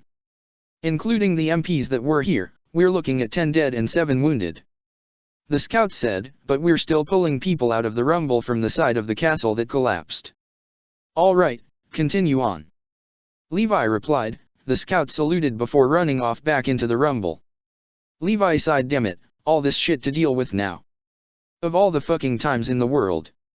He looked at the castle before him. One half the building, by some kind of miracle, was still standing and the other half was completely gone. A large pile of rocks, wood, and random materials scattered across the courtyard. Nothing ever works for us, does it? Hang remarked, walking up to Levi, her sleeves rolled up and her clothes covered in dust. Well, at least it doesn't seem to. Always feels like God, or I guess the truth, must love throwing curveballs at us at every opportunity. Levi remarked. If it's willing to help us by sending the Elrics, you'd make things even just a bit easier. Maybe it's not their job. Hang replied. We'll just have to do it the hard. Levi rolled his eyes and sighed once more. This is pretty much just continuing on as normal. TCH, he said, so what's damaged? The mess hall is practically gone, the whole place is just a pile of rubble. Hang replied, the barrack is almost gone, a good chunk of the rooms are under some rocks and the storage area is just a mess, but some of the supplies we have were spared. Hang paused for a second. Areas that are still standing are the offices, armory, the library, and the R&D room. So your office was spared? Levi asked. Yeah, thankfully, the serums were spared too. Hang replied, if we had lost those then that would be a body blow to our research in understanding the Titans and limiting our options in the future. We should have fed that shitty Titan brat to one of our men the moment we got those dem serums. Levi remarked. As he looked off from the rubble he spotted Alphonse, his arm around Mina as if trying to support her. She stood up on her own, walking towards both Levi and Hang, a slight limp in her stride. "Captain. Squad leader. I dash." "Stop," Levi said, interrupting her. "Now's not the time and I don't want to hear it. I don't want to hear apologies, I want to know if I can rely on the people I have left right about now." You can count on me," Mina replied with hardened determination through a voice shaking with rage. Annie woke up groggy, her neck and body ached from the pain of sleeping on the wall of a cramped alleyway, a stolen tarp acting as her blanket which was wrapped around her and shielding her from the cold. The sun was already out and the people in the village she had found herself in were going about its day. She threw the tarp off her and stood up from the ground, a dark red stain on the edges of the tarp. She walked from the shadow of the alleyway into the sunlight. Even now she wasn't used to it, being in that basement for God knows how long. The initial torture, isolation, and then the boredom which was only elevated by Mina's visits. The warm feel of the sun on his skin, the breeze on her face and the sun hurting her eyes slightly as she looked up to it. It was better than she remembered. She began to wander around the Ginny, the small village just on her way to Trost. She wanted to just make a break for Southern Wall Rose, but as she made her escape from the castle she collapsed from the fatigue. Months in the darkness had ruined her sleep cycle and she wasn't nearly as in shape as she was before her capture, despite her efforts to keep herself sharp. She wandered into Ginny, choosing it as a place to recover. The clothes she wore she found in a traveling vendor's cart, a plain shirt and some brown trousers, along with the tarp she used, stealing little things here or there. She passed through the small market. Fruits, vegetables, fish, and bakery stalls filled the areas along with the other stores. She moved towards a stall selling apples, baskets full of green and red apples sat near the stalls. As she did, 2 garrison troops walked by, stopping her in her tracks. "Did you hear about what Commander Pixis is doing?" said one. "Heard the entire southern section of the wall is reinforced, more troops, hooks, cannons, and mortars all facing inside the walls. It's the damn female Titan, whole army is on a massive goose chase trying to find her," said the other. "Tell me about it." The captain forced us to memorize her face. She waited for the troops to walk by. After they walked away at a good distance she slowly approached the stall. It looked as though the person manning it had gone. She knelt down and picked up a green apple from the basket. "Hey!" yelled a person. She looked up to see an old man with gray hair and rough brown beard now standing to the side of the stall. "What do you think you're doing?" he demanded. "Crap," she thought about making a quick getaway. "Oh, you found them," said a voice behind her. She turned around to see a middle-aged woman with long black hair and freckles under eyes wearing a simple brown dress. "Sorry about the misunderstanding," she said to the man. "She's my daughter's friend and wanted to help me with the shopping. I needed to get some apples." The man looked at both her and the woman suspiciously before getting some apples from the basket and into a small straw bag. "Thank you," the woman said, smiling before waving for Annie to come with her. Annie quickly walked towards her as they both began to stroll along the market. "Thank you for that," Annie said. The woman then handed Annie the small bag of apples. Annie took out the red apple and bite down into it. "It's no trouble," the woman replied. "I saw you sleeping in that alleyway earlier. You must fallen on some terrible times. Where are you parents?" Annie quickly swallowed the mouthful of apple. My father is somewhere else," Annie replied. "I'm just trying to get back to him." "How did you two get separated?" the woman asked. "I joined the army a while ago. I recently got discharged," Annie lied. "They pretty much left me to pick up the pieces from there. I didn't have any money so I'm just getting there on foot." "Oh my God, you poor thing," the woman replied. "I'm so sorry to hear that. Do you need any more help?" "No, it's fine, I'll get there," Annie replied. "I promised him I'd return to him, so that what I'll do. My son joined the Corps too," the woman said. Her voice sounded a little sadder. "He died during the Titans' attack on Trost." "I'm sorry to hear that," Annie replied. "He was probably around your age," the woman replied. "You might have known him, Marco Bolt. He said he had a lot of friends in the training camp." Annie felt her heart drop at the mere mention of his name. Her stomach churned as she wanted to spill the contents of the apple bits onto the ground. She wanted to faint or run away. Stop it. Annie. Don't so this. That same voice screaming in her head. Why? Why? Why? Why do this? It's like she was there again. I'm so sorry. Annie replied, trying to hold herself together. She then felt her legs give as she collapsed onto her knees. I'm sorry. I'm so sorry. She mumbled weakly. Are you okay? Marco's mother asked concerned as she knelt down. Help. She said to two garrison troops, this girl needs help. She looked back towards Marco's mother, familiar eyes now looking back at her. This is what makes us warriors. Hey, you're the... One of the garrison guards said before coming to the realization. It's her. They quickly pointed their muskets at her. Don't move. You're under arrest. Annie looked at the garrison, then to Marco's mother, confusion and fear in her eyes. She looked down at her hand, an old cut she refused to heal decorated her palm.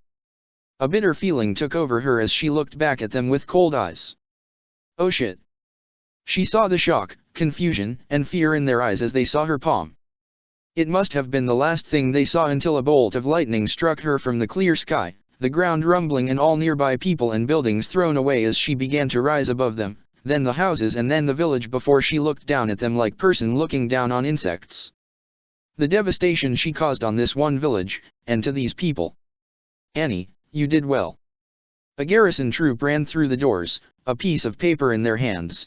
She ran towards a group of smartly dressed garrison officers flanking Pixis surrounding a large table with a map almost covering each corner of the table's surface in a bunch of triangles with the garrison rows and the scouts' wings carved into them were constantly being moved around on the map.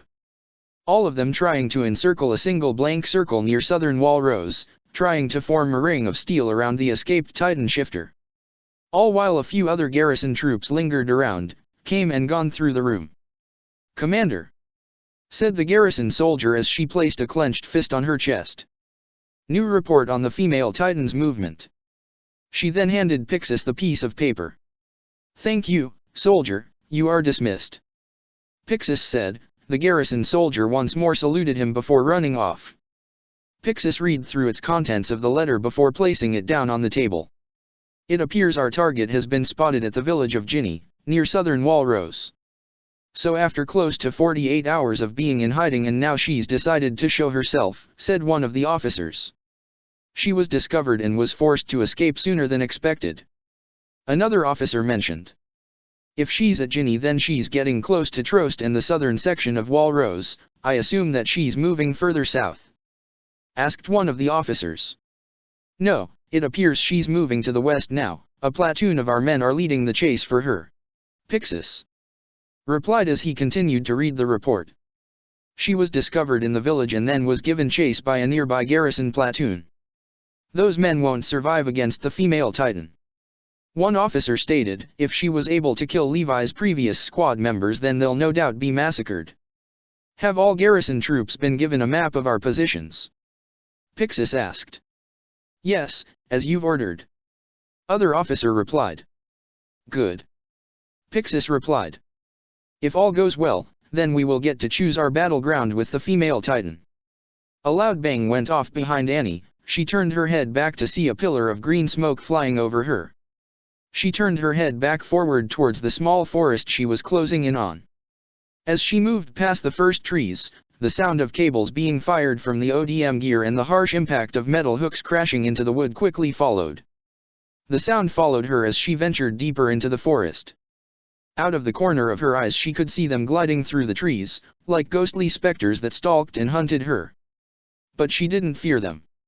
She quickly turned around, the forest surrounding her. Like annoying insects the garrison troops were buzzing around her, the first one flew straight for her, looking to go for her eyes and blind her.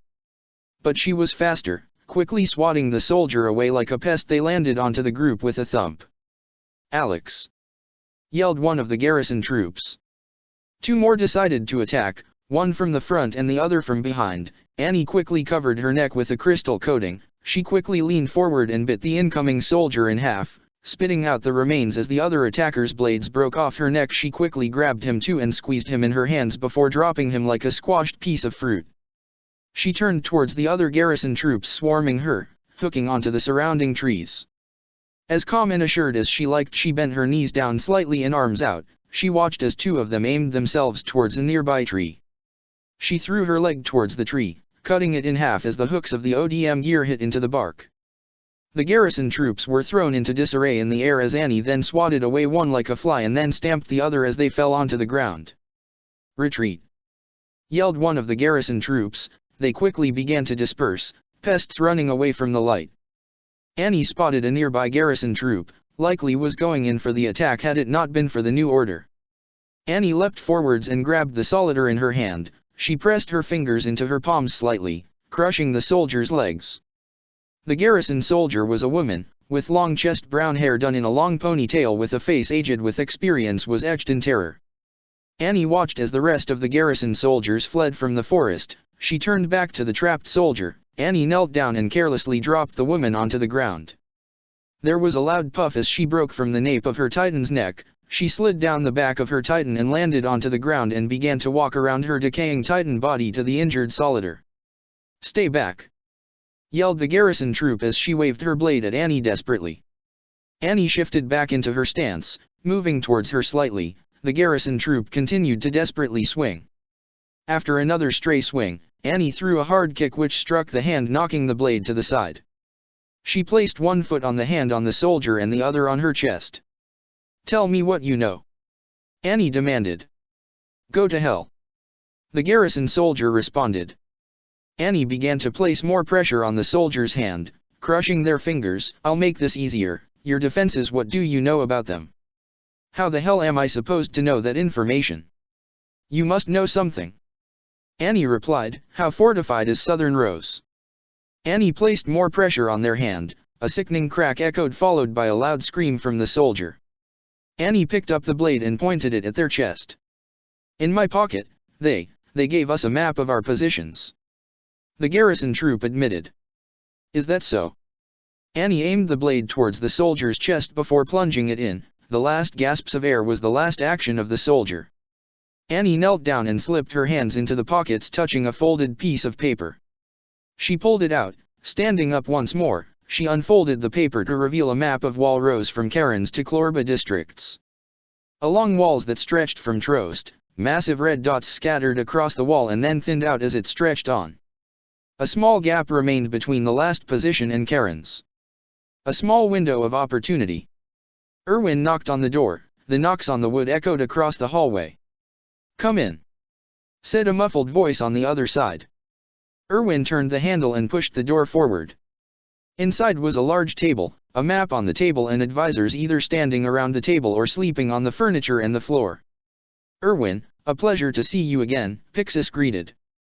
"Indeed, last time we met you questioned my constant work," Erwin remarked. "Now I see you've worked so long your advisors are dropping."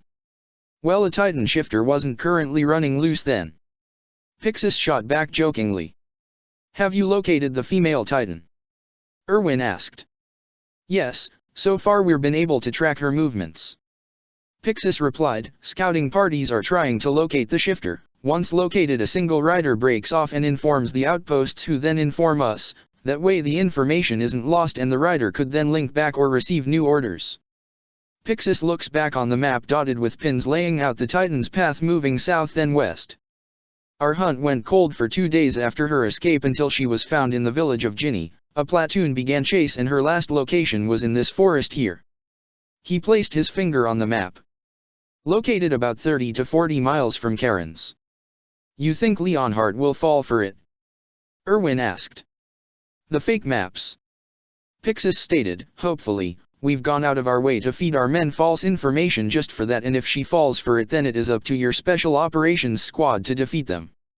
This is a high-risk strategy. If she calls your bluff then she can make a straight run for Southern Walrose and there won't be a mass of troops waiting for her," Erwin stated. "Right now Leonhardt is a caged animal looking for a way out of her prison, and I'd bet she would take any likely window she can find." Pixis argued. "She doesn't have time to decipher our plans or play our game." "I see. Tell me, is the Special Operations Squad ready?" Pixis asked. "Yes, I've already informed Levi about your plans," Erwin replied. "Good, If there are a group of people more experienced to handle a battle with a shifter, then it's them. Pixis replied. Everyone get in here. Levi said, waving his hand towards library. The members of his squad and other scouts quickly moved into the room, sitting on the empty chairs set out in front of a chalkboard. He watched as everyone took their places. He turned his head back to the hallway and saw Mina lingering around watching as the last few people entered in. The two made eye contact before Levi waved her in. Mina walked towards him, her head down slightly. As she was about to walk past him, Levi quickly placed a hand on her shoulder. I still haven't changed my mind on the earlier decision. He said in a hushed tone, I need the manpower and experience now, but afterwards you're getting transferred to another squad. Do you understand? Yes, Captain, I understand. Mina replied as she looked at him. She was hurt. It wasn't hard to understand why. She gave up everything for the person they're now hunting. After the dust has settled, Levi did feel sorry for her, even if he couldn't forgive her for her devotion to the shifter. Levi closed the library door before walking up to the large blackboard in front of them. He took a piece of chalk from the small wooden shelf attached to the board. Over the course of the 3 days since Leonhardt's escape, the Garrison Corps has been sweeping the southern region of Walrose. He drew a crude outline of Trost District and the connecting walls. The trail had gone cold for 2 days till she was discovered in the small village of Ginny. That the village Marcos from. Jean muttered. Levi paused for a second. She was discovered in the marketplace by some on-patrol garrison soldiers. She transformed into her Titan and began heading northwest. Levi continued, her sudden escape from Ginny resulted in at least 19 civilian casualties, and the overall pursuit of the shifter has resulted in the death of 17 of the garrison's soldiers. There were a few chatted whispers among the other scout officers attending while his squad remained silent. As of the information we've been given, her current location is here, a forest southeast of Karen's. Pixis had been feeding false information to his men about their defenses, and it seems Leonhardt has taken the bait. Levi took an eraser and wiped the board clean before drawing a forest, a windmill, and Walrose. Her current location is about 40 miles from the walls, which gives us a small window to intercept. Thanks to the scouting of our own men, we've picked out 3 possibly locations where she'd go within a radius of at least 10 miles apart from each other. Levi then drew a line connecting them together, forming a triangle. Levi turned back to the group. Before I continue, any questions? Aaron raised his hand. Our objective, will we have to capture her or do we kill her? Commander Irwin would prefer you capture her. Levi replied. However, we can't risk her escaping, so if you must, then you have permission to do so. Please, be my guest and do so. What is she saw through the trap? Armin asked. Is there anything else stopping her if she doesn't walk into our ambush? No. Levi replied. This is not our only shot at confronting Leonhardt. We nor the brass had the time to properly plan, so if she sees through our bluff, then retaking Shiganshina will get a lot harder. Levi turned to the board. Special Operations Unit, you'll be split into 2 teams. Petra's team will be Mikasa, Armin, Alphonse, and Mina. There was more chatter among the scout officers. My team will consist of Edward, Sasha, Jean, and Connie. Levi then turned to Aaron. Aaron, you'll be positioned on the wall with some of our other men. If Leonhardt decides to avoid both locations or manages to kick our asses, then it's up to you. Aaron nodded. Okay, everyone get ready, you have 30 minutes till we leave. Everyone quickly left their seats, shuffling for the door when Mina walked up to Levi once more. Captain. She said, I know you said you don't want to apologize, and I know I can't change your decision, but I want to say I'm sorry. I will do whatever it takes and whatever is asked of me. I want to know right now, if you had the chance to kill Leonhardt, will you take it? Levi questioned. Yes. Mina replied resolutely, if that happens, then I will be the one to kill her. Levi looked at her. He saw anger carved into her face, not the determination that she usually expressed. It was anger, and it was no doubt fleeting. Ed straps on the last scarab onto the buckles of his leather straps, tugging on them to make sure they were on tightly. He counted the blades in them, walking along the halls as he made his way from the armory. He then shifted his waist jacket slightly, his hand tapping on the pocket watch that rested in his front pocket. He reached in and pulled out the watch, his thumb pressing on the button to reveal a familiar message and the folded photograph. He picked out the picture, carefully unfolded it and looked at it. The creases of the line had formed a cross in the middle, but the picture was still good. "I'm sorry, Winry," Ed muttered to himself. "It seems like things are on track, something happens and..." Ed sighed. "I promise we'll come back as soon as possible." "Are you sure you're okay?" said a voice in one of the rooms. Ed paused. It sounded like Alphonse. "Yes, I'm fine and I'm going," said another. "It was Mina. Captain Levi said I could, so I will. I have enough experience to handle myself." "That's not what I'm worried about," Alphonse replied.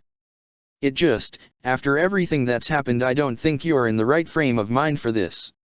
There was a period of silence. "It's my fault, the villagers who died, those garrison soldiers, those scouts who died when she escaped." Her voice cracked slightly as she listed it off. "I have to try and make this right. I don't care how, I will kill her even if it's the last thing I'll do." Ed then quickly and silently jogged to the turn of the corridor. As Mina left the room, Ed peered out to see her walking away, looking at the back of her head as she rubbed her face a few times. Ed continued to watch as Alphonse left next, looking at her. He sighed heavily before walking away in the other direction. He had his gear on him. "Where are you going?" Ed silently followed Alphonse up the stairs and into Hank's office. Ed stood at the entrance of the door. The sound of shuffling and objects being moved echoed in the room. Ed peered in to see Alphonse with his back towards the door. "What you got there, Alphonse?" Ed asked as he made himself known, walking the entrance of Hank's office. "Just looking for my notebook," Alphonse said as he showed Ed the book. "I left it here before I went with Mina, must have been during the last teaching session." Alphonse then quickly walked past Ed. "We better go." Ed took one last look at the office. Nothing looked out of place or disturbed. Chapter 44, Tragic Dreams. "This looks like the place," Levi said as they arrived at one of the ambush points. It was an abandoned farm. A rotting barn was the first thing that caught his attention. The red paint had long gone and the wooden walls had rotten beyond repair, with vines seeping through the gaps. A fence surrounded a patch of land which was overgrown with grass and weeds, inseparable to the general land that the farm was occupying. The turbines of the old windmill was lazily spinning around, and an old house sat isolated to the side, its door flapping and banging into the frame. The members of Levi's squad began to investigate the farm, looking into the abandoned buildings and surrounding areas. "This place gives off a real creepy vibe," Connie remarked. "You think this place is haunted?" Sasha added. "It's not," Armin replied. "The owners abandoned the place and moved into the districts." Armin looked around. Some landowners packed up their lives into the districts around Sina, fearing that Walrose would be next.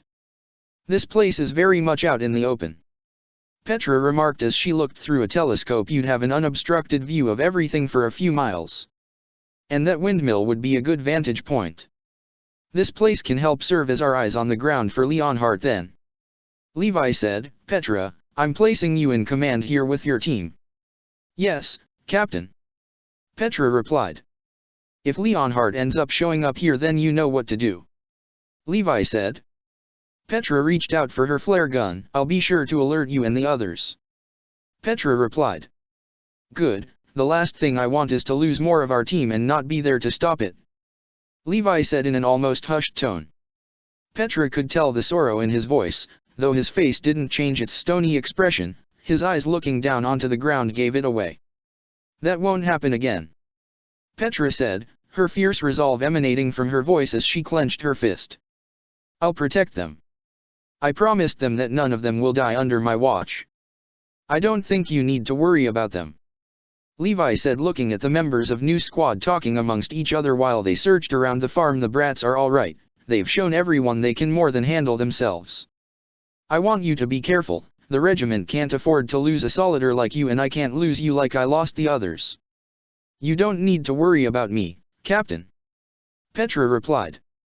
"I think a lot about them too.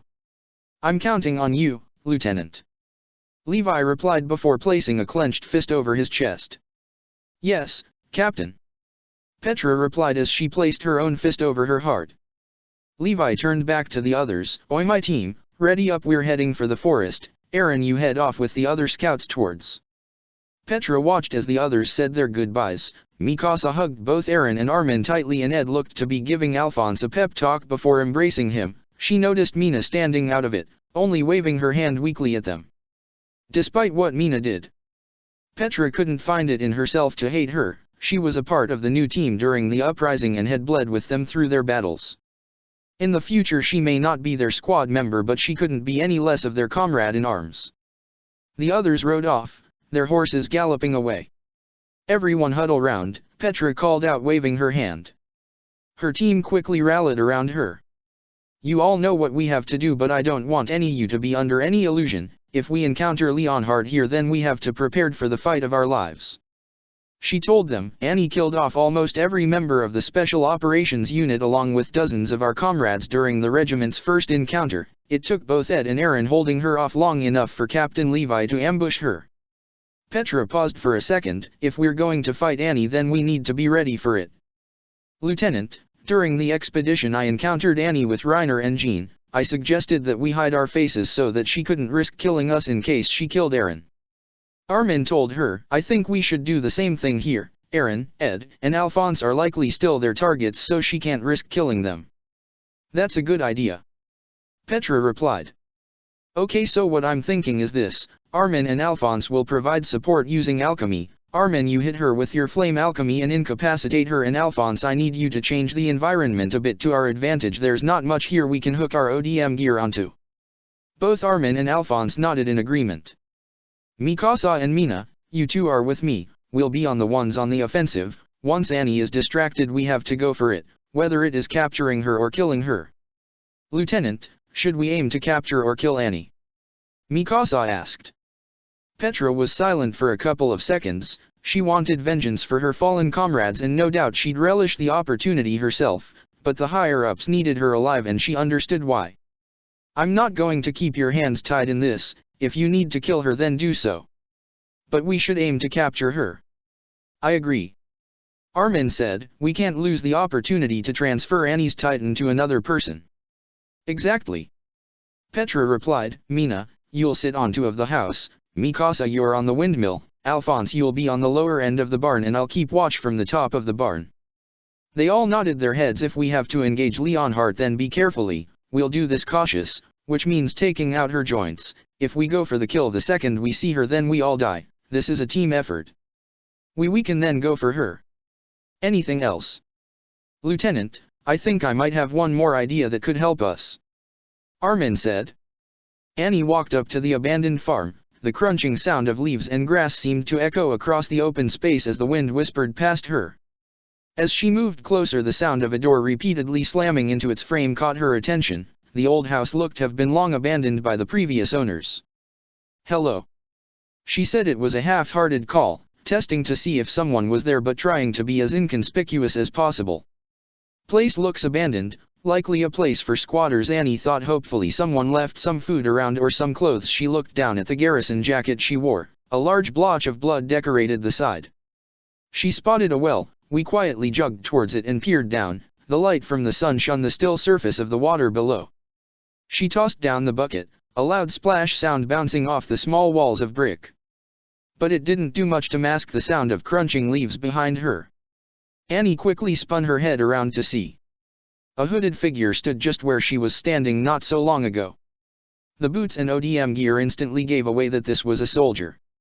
Annie. The hooded figure then pulled down their hood. Armin, Annie replied.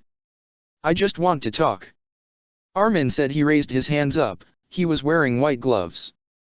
Talk long enough for the others to attack me, Annie replied. I should have known I was walking into an ambush. She then began to notice shadows creeping around the abandoned house. I guess you got those clothes, and that ODM gear from the garrison soldiers you killed? Armin asked. Yes, what gave it away? The blood on the jacket, Annie replied. Or the fact that no one in their right mind would surrender their weapons to a Titan shifter willingly. You could say that, Armin replied. It was almost light-hearted how he spoke to her. Annie, you can still surrender, Armin stated. Just you can kill me later on, Annie questioned. I'm not an idiot, Armin. I know that as soon as I'm back in their clutches they'll have my Titan transferred to someone else the moment I surrender myself to you. I don't want to die here, and I have somewhere I need to be. Your father? Armin asked, catching her off guard. Wherever he is, that's where you want to be, am I correct? Yes. Annie replied. Is he the reason for everything you've done up to now? Armin asked, why you tried to kidnap Eren, why you're looking to escape now and, why you help Reiner and Berthold break down the walls that day. Armin, I asked you if you thought I was a good person. Annie said calmly, I won't lie and say that you and Jean saying that I'm practically the scum of the earth didn't hurt me, but truth be told it's something I'm very familiar with. She opened the palm of her hand, a deep cut displayed alongside the palm reflection creases. Armin flinched slightly as he caught sight of it. I'm not a good person, Armin. I know that I can't possibly atone for the things I've done, but if I had to do it all again then I would. And if that makes me a bad person then so be it. I think I can understand. Armin replied, I've had to do terrible things to protect the people I care about and I may have to continue to do so. Annie then spotted another hooded figure peering their head from the other side of the roof of the abandoned house. Thank you for understanding me, Armin. Annie replied in a way, I am sorry for what I've done but I won't ask for forgiveness or redemption. I know what I want and I'll do anything to get it. Annie clenched the bloody hand as bright sparks of light began to appear around her. She expected Armin to panic or alert the others to attack. But he remained calm, his hands still up. And his middle finger pressed up against his thumb. Click.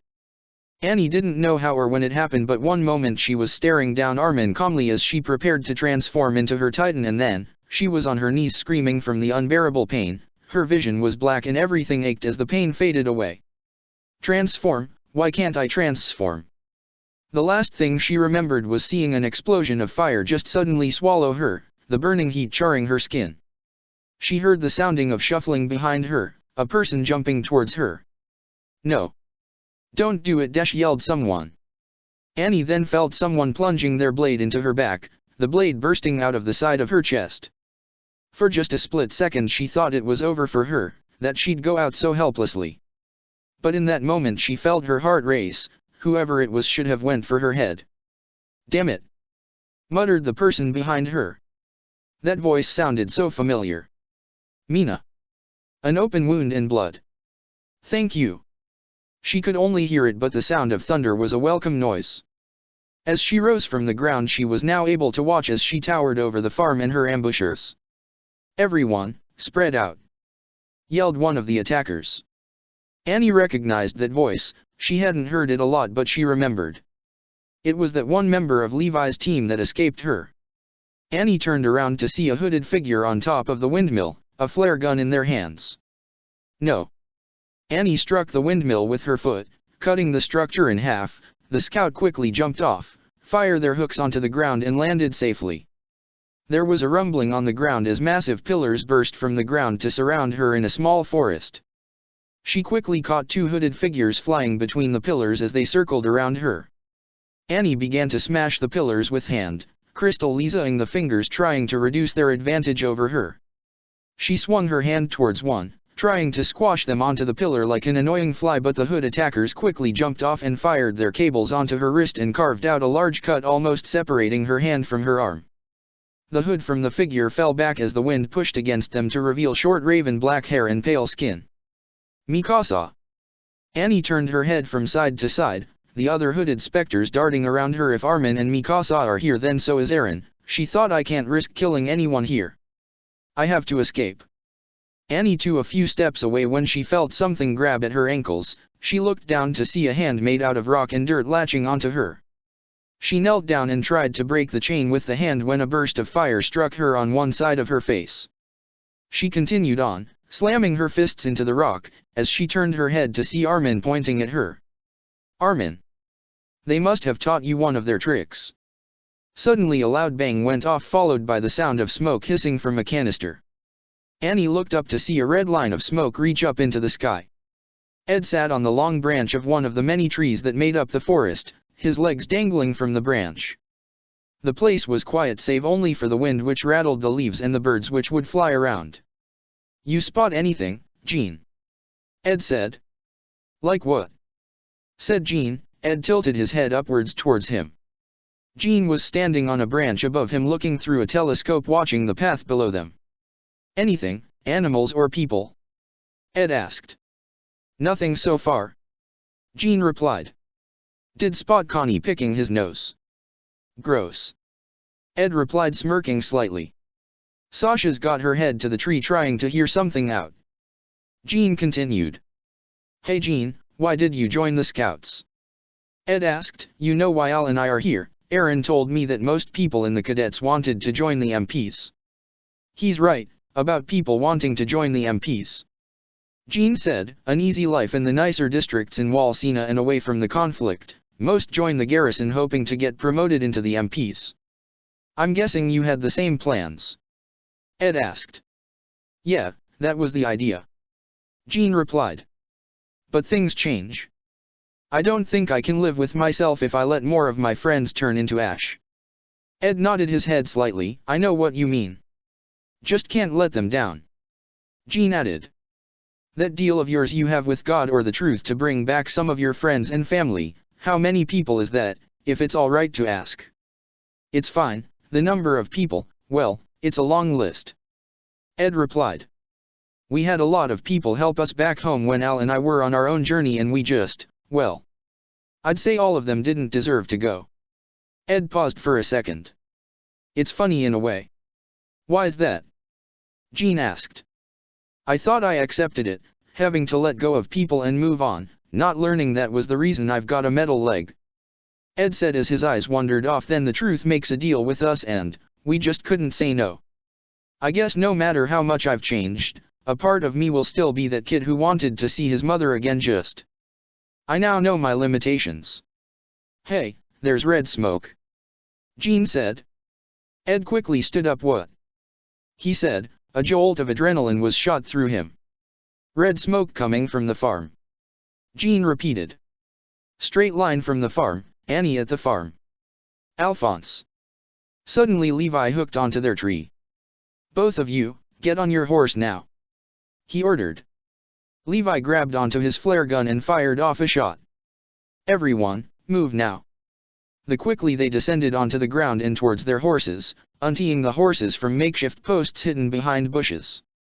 Of course she'd be there. Levi muttered angrily, she'd never walk into a forest, fucking shit. He climbed onto his horse. Come on, their others are fighting off against Leonhard right now, we don't have time. The others quickly climbed onto their horses as they whipped the reins to quickly ride off. Please, let me make it this time. Ed thought as his mind drifted back to that day. Annie cracked through the rock and mud hands that grappled onto her. She tried to run away again, crashing into a pillar and grabbing chunks of rock. She threw a shower of rocks at the old house, tearing it to pieces. The hooded attackers scattered from the roof and onto the ground. Annie tried to run again. Instead, this time a large spike shot from the untended crop fields and pierced into her stomach. That fucking bastard. She looked around, like a hunter looking for its prey, for them. Where are you?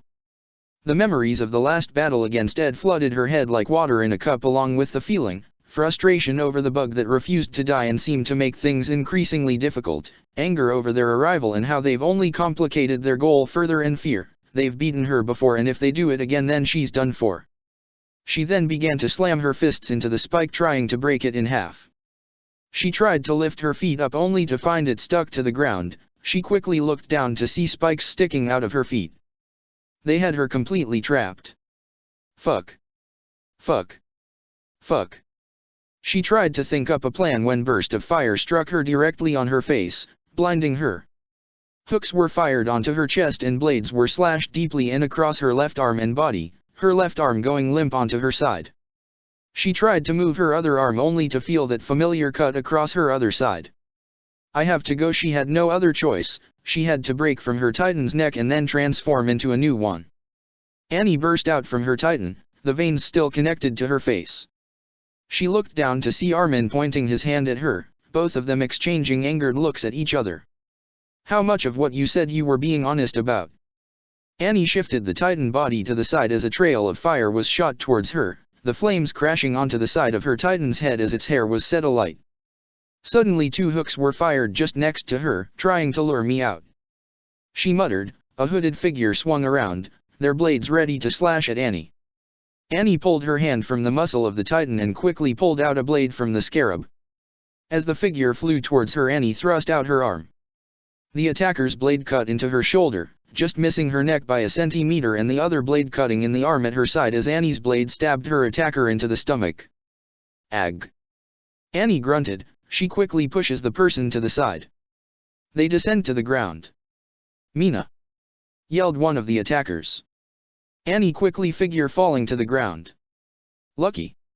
For a small second Armin thought how lucky it was that he happened to be so close to Annie in order to catch Mina when she fell to the ground. Her body crashed onto him. It hurt to have her fall on him, but Armin couldn't care less. All he cared about was the growing splotch of red on her uniform. Mina! Armin was the one who yelled out as he caught her. Now as she lay bleeding out in his arms, he was speechless. He looked up to see Annie jump off her Titan before a familiar explosion of light engulfed her once more, and quickly a mass of muscle formed around her to become the female Titan. He was as she once more tried to get away, only to have a harpoon-like missile impale her through the stomach and lift her off the ground. Both Mikasa and Petra closed in on her, slashing at the joints of her limbs. Armin placed his finger on Mina's pulse. It was still there, but it was racing. He pulled apart the ripped fabric to reveal an gaping wound. No, no, no, no. He had hoped to seal the wound with his flame alchemy, but this was something far beyond him. He heard footsteps behind him. He turned to see Alphonse behind him looking at Mina with blank expression, but his breathing was shaky and his eyes were focused. Alphonse, can you help her? Armin asked him. He had to. Armin was sure he can. Alphonse stared at the wound at Mina's side, blood continuing to pour from it. He pulled off his hood and tore it in half as knelt down. He clapped his hands together and stretched out the ripped cloth before wrapping it around her like a bandage. Armin just stared at him confused. Alphonse, can't you use your alchemy dash? I only know the basics of medical alchemy. Alphonse quickly replied, cutting Armin off. I can't. He began to stumble on his words. Armin noticed tears beginning to well up in his eyes, but it was as if his resolve was keeping him focused. My alchemy is useless here. Isn't there anything we can dash? We just have to complete the mission. Alphonse cut him off again. Go after Annie. Alphonse, he gently picked up Mina's head. Stay awake, okay? He asked. I'll be back, just keep calm. He gently placed her head down to the ground before standing up and grabbing Armin by the arm to pick him up too. Annie was still impaled by the large spike from the ground as Mikasa and Petra continually attacked her, each time having to take out new blades from their scarabs as they went for the neck. Annie tried to swing at them with her hands when Armin quickly reacted and shot out a vicious burst of fire, setting fire to her hand. She tried to grab at them with her other hand when Petra flew past her and sliced off the fingers of the Titan with expert precision. Mikasa flew by her face, her blades slashing at Annie's eyes, a long open wound replacing her eyes. Tear the bitch apart! Mikasa yelled. Both Alphonse and Armin fired their cables onto the female Titan and swung themselves upwards to see the neck of the Titan covered in a crystal coating. Alphonse, Armin, drag her out. Petra ordered. Alphonse fired his hooks onto Annie's head before pulling himself forward. Armin followed only a few seconds behind. Alphonse released his hooks, letting go of his handles and clapping his hands together before landing onto the Titan's neck and slamming his hands onto the crystal surface. Armin came in next, slashing open a gap the exposed neck of the female Titan before plunging his hands inside, pushing past the mush and nerves, to pull her out of the neck. As he pulled her out, she turned her head back as far as she could, the two exchanging glances and both shocked that this happened. There was a large slash on her back which emitted smoke. Titan shifter can't transform while they're healing, Armin thought in that second.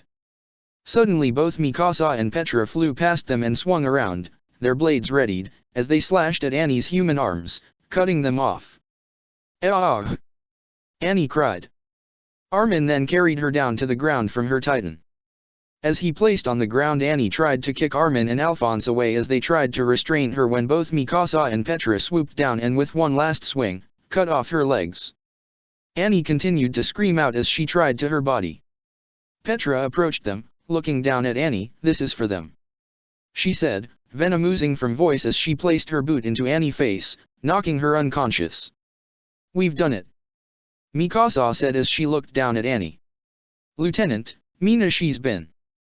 Armin said, his words drifting off. They turned their heads to see Alphonse, who had disappeared from the ground to carry Mina to them. She was as pale as a ghost and her whole body looked limp as her arm dangled motionless. Oh my god! Petra yelled as she and Mikasa rushed over to her. She quickly noticed the now blood-soaked cloth at her side. Alphonse placed her down on the ground gently. Both Mikasa and Petra knelt down. I thought she was okay, just injured. Mina. Mikasa cried as she placed her fingers on her neck, trying to find a pulse. She's still alive. She yelled, we have to do something. There's nothing you can do. Alphonse said calmly.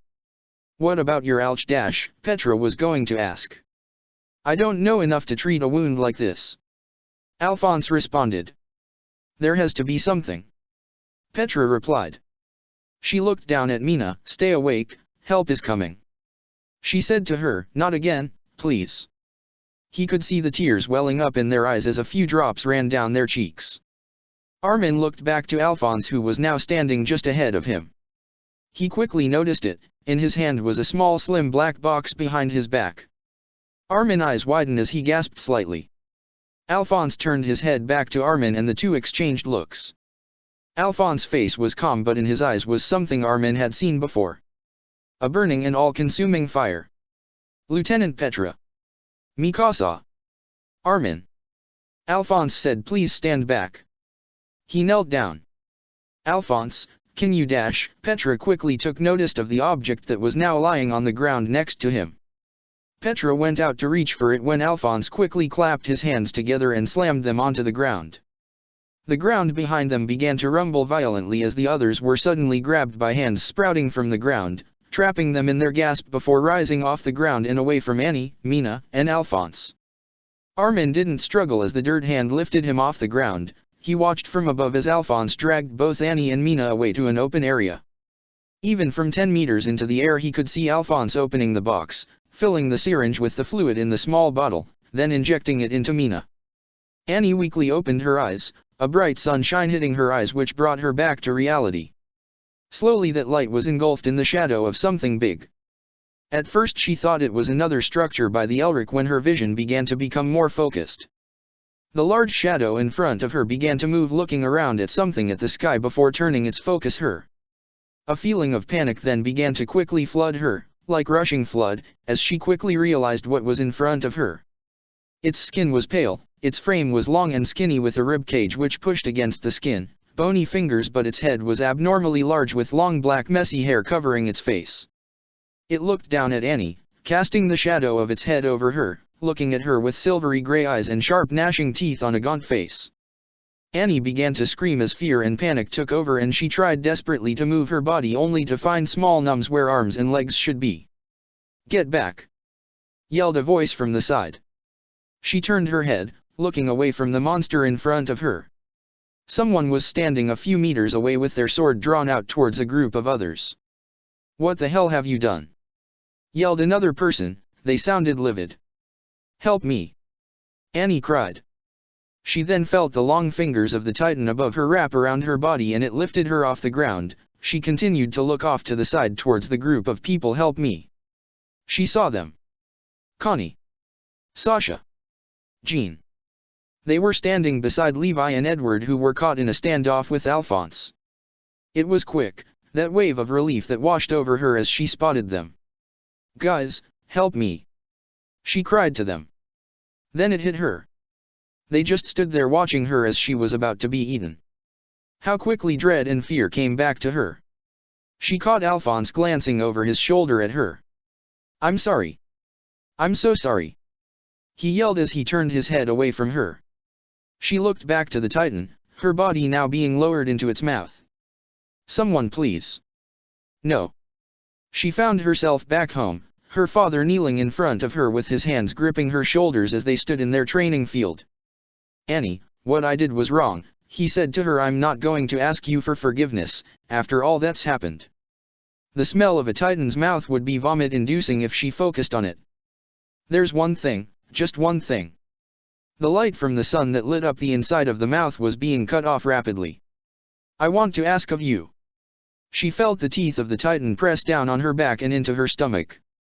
Even if every other creature comes to hate you, your father will always be on your side.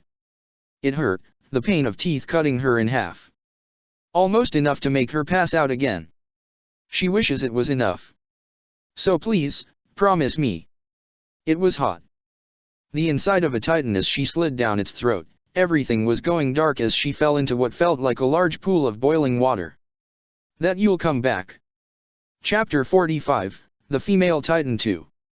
Good, very good. Said the voice of older man, he sounded pleased. Mina didn't know where she was, it looked like an area surrounded by a forest if the mass trees were something to go off of. A dummy stood in front of her, a thick white pad covering the main body. Keep going. The man demanded, you'll never become a warrior if quit now, you have to keep practicing. Mina felt exhausted, she wanted nothing more than to collapse onto the ground and scream out in frustration. I don't want to keep doing this. Mina yelled. Except nothing came out, it was like trying to shout underwater or from a stuffed pillow. The old man stood just by her watching. Mina raised her fists and positioned her legs before striking the dummy as she had done 1,000 times before with a sharp kick. She turned her head slightly to look at him. The man looked middle-aged, slight wrinkles on his face and black hair combed in a conservative fashion. What caught Mina's eye was the cane. He needed a cane to walk. I remember. No, Annie, no, it was me. I kicked him in the leg and... Your father is proud of you. The man said. But, you're not my father. She didn't know when it started, but she was suddenly in the rain, outside again, except it wasn't that small training field with the single dummy and she just wasn't with that man. There must have been more than dozens of children like her, all dressed in some kind of brown uniform and carrying what looked to be muskets, but for some reason Mina had never seen them before, or at least she didn't think she had. Keep moving, you sons of devils! Yelled a man on a horse. You swine will never become warriors if you don't work for it. She was getting ahead of the others as she slogged through the thick mud. She looked behind her to see others being left in the mud and rain. One looked back to her, a boy whose uniform and short blonde hair was soaked in water and dirt lying down as others passed him. As she reached the end point, Mina closed her eyes for a second and suddenly the rain stopped and she found herself somewhere more familiar. She was indoors this time. It was a long wooden cabin filled with girls, all of whom she recognized. The 104th. I'm back at the camp, but why? She suddenly felt someone tap her shoulder. She turned her head to see a short girl with a round face, silvery gray eyes and coal-black hair done up in 2 pigtails standing close to her. That's me, but I'm younger. Hi, I saw Shawty's skipped you during the intros, Mina said with an innocent grin on her face. I'm Mina Carolina, born on a pigsty and inferior to pigs. She laughed. But you can't be me. I'm me and I'm standing here, right next to myself. How can I be talking to myself? So what's your name? The younger Mina asked. My name. Mina repeated the question. She had finally heard her own voice, except it sounded like someone else. My name is... Aarg. Yelled the Titan in front of her. It was taller than her only by a few meters and began to swing wildly at her with its hands. She should have been terrified, but in that moment she felt calm, in control and more powerful than she ever felt in her entire life. She ducked her head to the right as the Med Titan made a swing with his left hand before delivering a swift punch in the stomach which pushed him back. Aaron, that's Aaron's Titan. She said, why am I fighting? She went to swing her leg at him when she felt a pair of hands grip her ankles. She looked down to see just that, hands sprouting from the ground holding her in place. She snapped her head to the side to see Ed standing just a couple meters away. Ed. Mina called out. She should have felt happy to see him. Instead it was anger, frustration, and hatred. Like he was standing in her way, making it things difficult for her, keeping her from seeing her dad and creating a bigger problem for them to handle. Why do I feel this way? She turned back to face Aaron, who was now charging towards her. Mina shut her eyes and braced herself. Suddenly she was inside again, except she was in a very familiar cell. The light from the torches illuminated the room enough to see someone on the ground struggling to move. Why? The person asked. It was Mina, it was her voice. I promised my father I'd come back to him. Mina replied. She ran down the hallway of the castle dungeon and up the wooden stairs. No. She opened the door. No. What the hell? Yelled the MPs waiting by one of the tables. They scurried for their muskets as Mina placed her finger in her mouth and hit down hard. Run. Get out of here. Why am I doing this? An explosion of light soon engulfed her as she could hear the screams of the MPs caught in the blast. Once more everything went black. As her vision returned, she awoke to see herself being lowered into mouth of an 8-meter titan, a skinny monster with slender fingers wrapped around her with long black hair and large silver eyes on a gaunt-looking face. I'm sorry. Someone yelled out. She recognized that voice. I'm so sorry. She saw Alphonse turning his head away from her as he held his sword pointing at Captain Levi, a look of shock on his face as he, Ed, Sasha, Connie and Jean watched with wide eyes and open mouths. Someone please. She seemed to cry. Mina could feel the fear, the panic, and dread as she was halfway into the Titan's mouth. No. I'm screaming? Am I the one being eaten? Mina remembered her close encounter with the Titan, the moment at Trost when Alphonse had arrived just in time to save her. But this place wasn't Trost and she didn't remember not being able to move her hands or feet. Someone help me. She wanted to yell to them Alphonse. She felt the teeth of the Titan press down in between her stomach and back till they cut through her, the upper half of her body sliding down the Titan's throat and into its stomach. It was unbearably hot. If she could breathe she'd have suffocated by now. As she landed into the boiling stomach acid of the Titan, sinking down slowly, her vision once more went black. Mina woke up. This time she violently gasped for air as she pushed the upper half of her body up from the ground with her arms. She looked down at her legs and her body. She was dressed in her scout uniform, but there was a large ripped hole at her side soaked in blood. She quickly placed her hand at the side of her body and felt around, lifting it up to see not a cut or drop of blood on her person. She breathed out a sigh of relief before she left herself flop back the ground. The sand that she was laying on cushioning her head. She looked up at the sky. An endless field of stars on a blank night greeted her. But what caught her eye was the river of stars and lights that all seemed to go in one direction, a pale green symphony of lights. Beautiful. She muttered. She felt like she could lay there forever looking up at that night sky.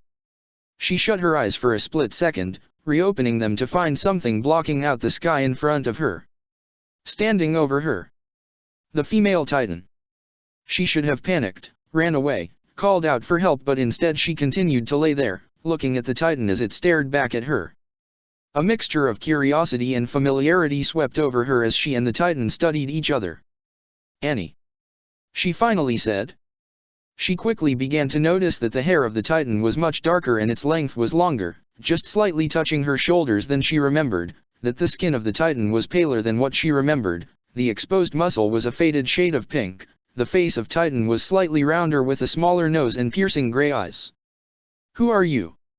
Alphonse sat quietly at the end of the table as Captain Levi, Petra, and the other scout officers who had accompanied them sat at the sides eyeing him, some with disapproving looks and some with blank expressions.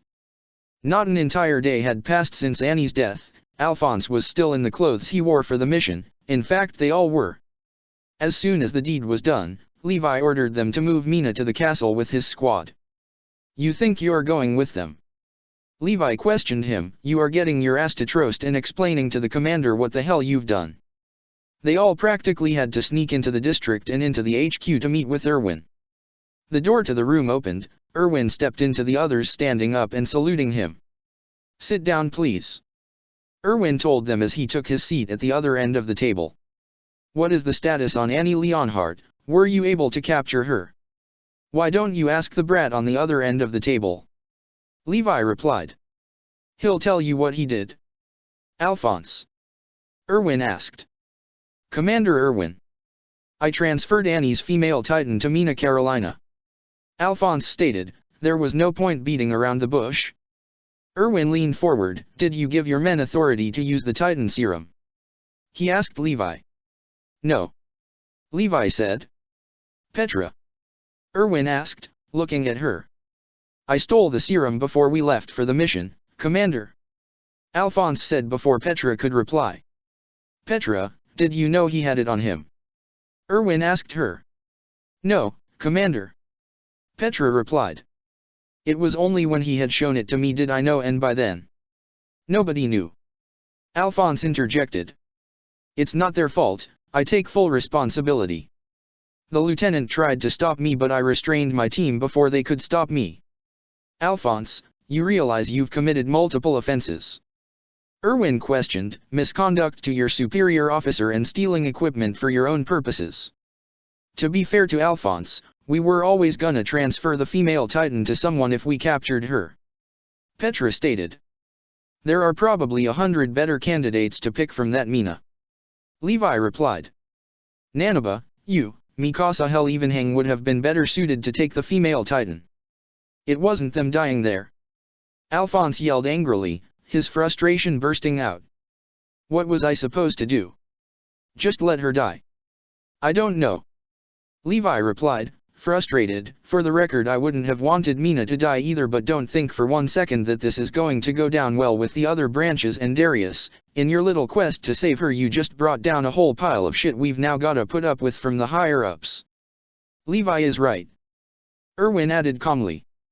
There will be those in the upper command who would have wanted to draw up candidates to inherit the female Titan and will likely argue for Mina to give up the Titan given the circumstances of her inheritance. And, of course, there will be divisions over whether you should be put on trial for what you've done. Alphonse felt his stomach drop slightly. And we can't put you on trial for what you've done in case we spark unrest with the public, but doing nothing so will send a message to those in our ranks that you or your brother can disobey the chain of command and get away with it. I am sorry, Commander. Alphonse replied. I understand the mess, but I don't regret doing what I did. We can't deal with this crap now, not when we're close to the operation to retake Shiganshina. Levi stated. And if Mina gets reinstated back into my squad, then it won't go down well with some of our comrades. Many of them know about her relationship with Leonhardt. Alphonse's mind traveled back to the 2 scouts they met in Stohes. Is that true? Erwin asked the other officers. Word spreads around quickly. One officer replied. Many blame her for the female Titan's escape to begin with. I see. Erwin replied. He turned back to Alphonse. So from what I understand, you stole military property, restrained Petra, and used the injection on Annie Leonhardt with authorization. Yes, Commander. Alphonse replied. He was exhausted at this point. Tell me, was the reason you brought the serum purely because you thought about the possibility of having to use it on Mina? Erwin asked. Yes. Alphonse replied. But if anyone else was to have been gravely injured or on the verge of death, then you wouldn't have hesitated to use the serum on them. Erwin inquired further. Yes, if that have happened I would have still used the serum.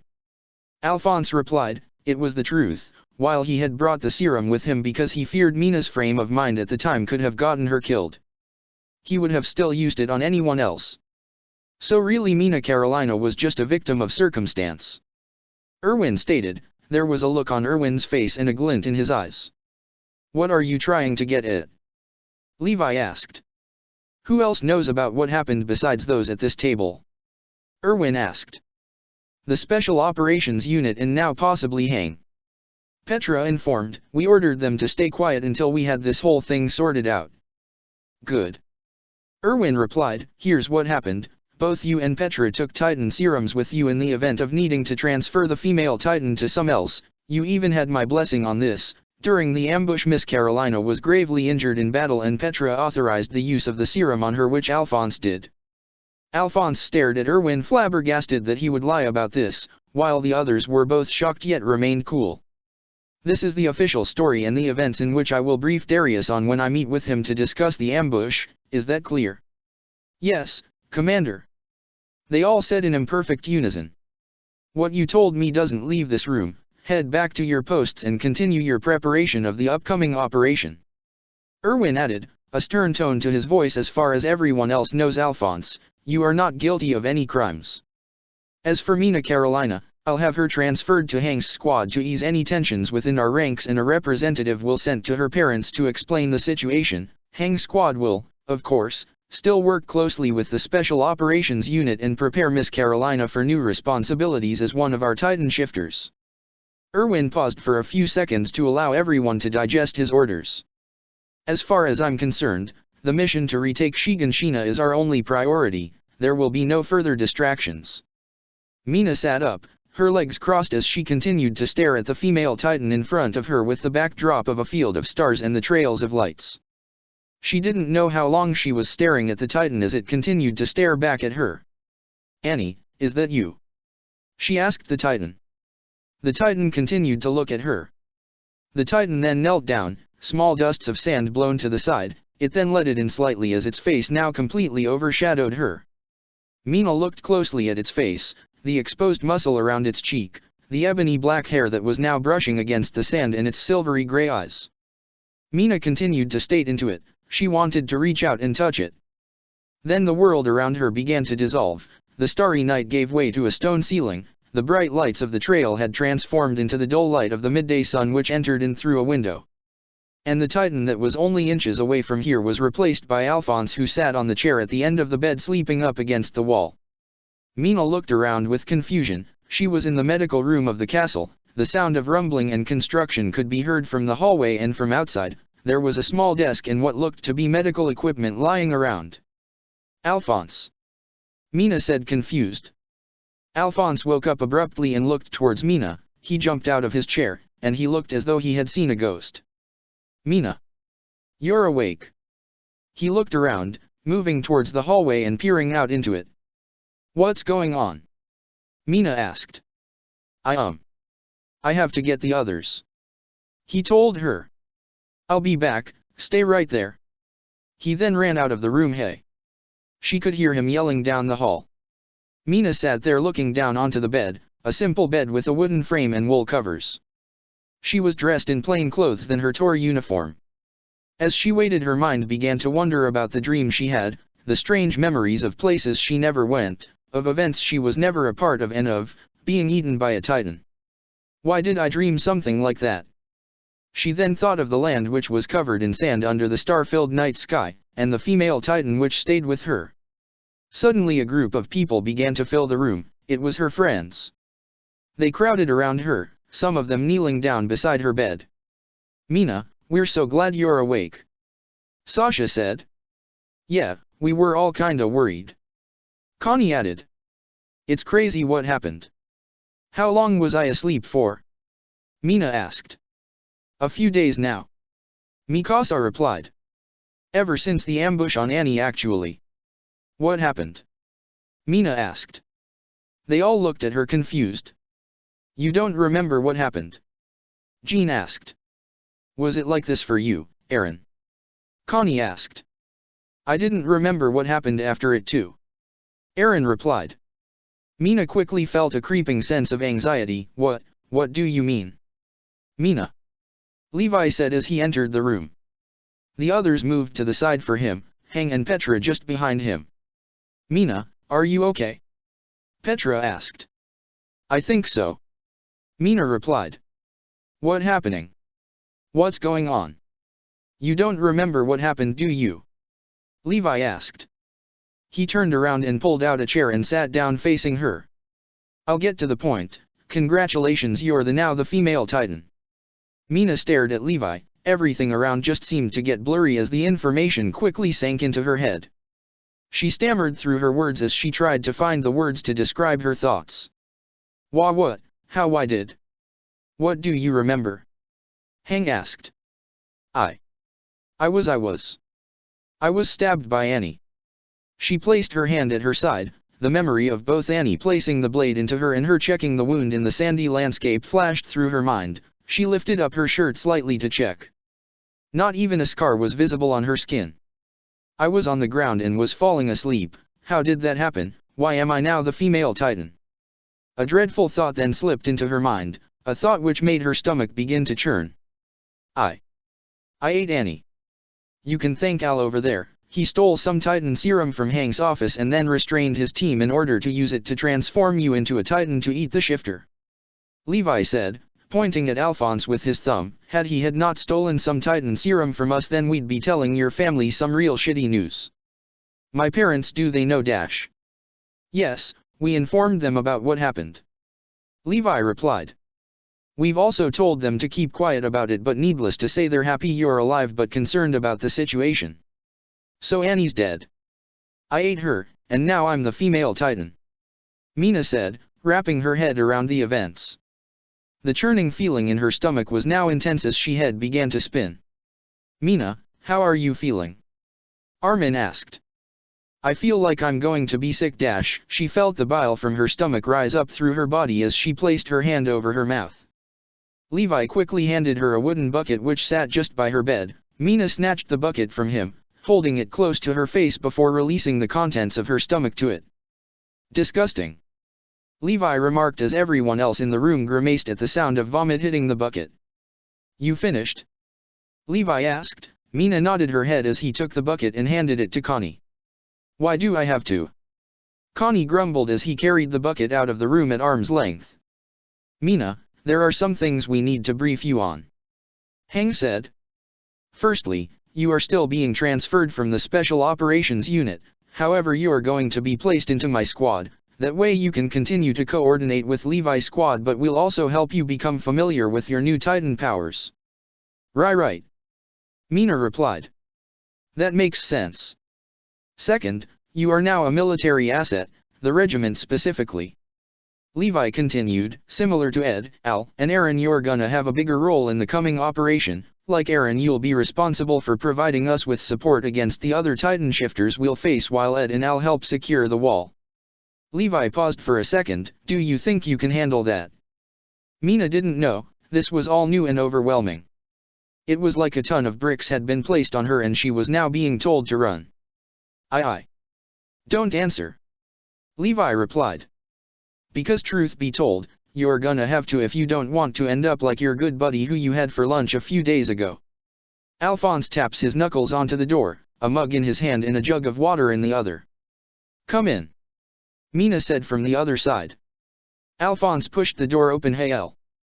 Alphonse closed the door behind him. How have you been? He asked nervously. I've been, okay I think. Mina replied. I don't know honestly, being told you are now a Titan shifter it's just crazy. I can't imagine.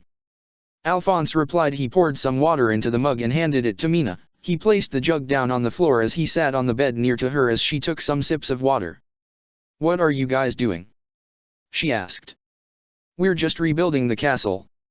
Alphonse replied. Already got the exterior of the building rebuilt, just need to fill the inside now. Of course, I guess that construction noise was pretty obvious. Mina replied with a light smile. Good to hear you are making progress on it. She placed the cup down, leaning slightly to reach the floor. A pregnant pause fell upon them as the two tried to think of something to say. Alphonse looked down onto the covers. I'm sorry. He said. What are you sorry for? Mina asked. This. I didn't think this would happen, or at least I wasn't thinking about it. Alphonse said. He sounded exhausted and he certainly felt that way. The pressure you're under now because I turned you into a shifter and having you eat Annie. I know she was your friend. Alphonse, you saved my life. Mina replied, which, let's be honest, isn't something new to us. She giggled. Alphonse chuckled with her. I had to pay you back for saving my life when you stopped that MP somehow. Alphonse added.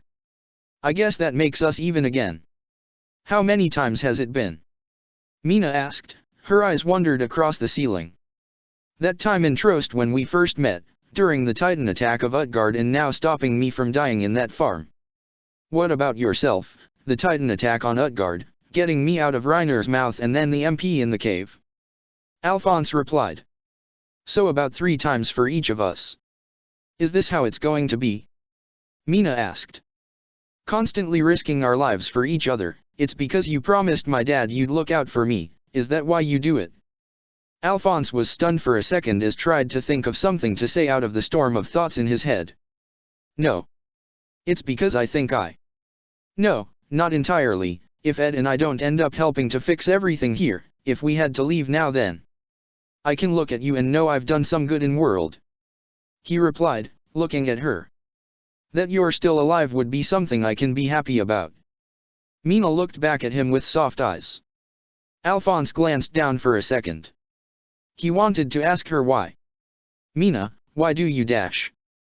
Suddenly, as he continued to look down, he saw Mina's hand grab him by the collar of his shirt. He tilted his head back up as she pulled him and pressed her lips against his. She continued to hold him by his collar, trying to pull him in further as her other hand held his cheek. Alphonse's head was spinning, his eyes wide open from the surprise of the moment before he began to slowly close them. But as quickly as it happened did Mina break it off, gently parting from him as they both looked at each other, both surprised at what had just happened. That's why. Mina replied. Okay. Alphonse replied, at an almost complete loss for words, you vomited not long ago. Mina's cheeks began to turn bright red. Oh right, sorry about then. Alphonse began to laugh a little. It's fine. He said, trying to ease her. I should get going, I was only meant to give you the jug of water. As he went to stand up, his foot hit the jug, tipping it over. Ah crap. He yelled. Mina began to laugh this time. Alphonse picked up the jug. Guess I'll go get more then. He said with a silly grin on his face. I'll be back soon. Mina nodded at him as he opened the door behind him into the hallway. As he closed the door, he then placed his back against the wall as he let out a massive sigh. He felt happy, elated for a second before a mixture of sadness and shame broke through him. You're a good friend. His own words seemed to mock him. Good Annie, said the middle-aged man as she struck the padded dummy once more with her leg. She placed her foot down back into position as she continued to have her arms raised. Again? He asked. She struck the dummy once more with her leg. Again? He ordered. She slammed her leg into it. Again.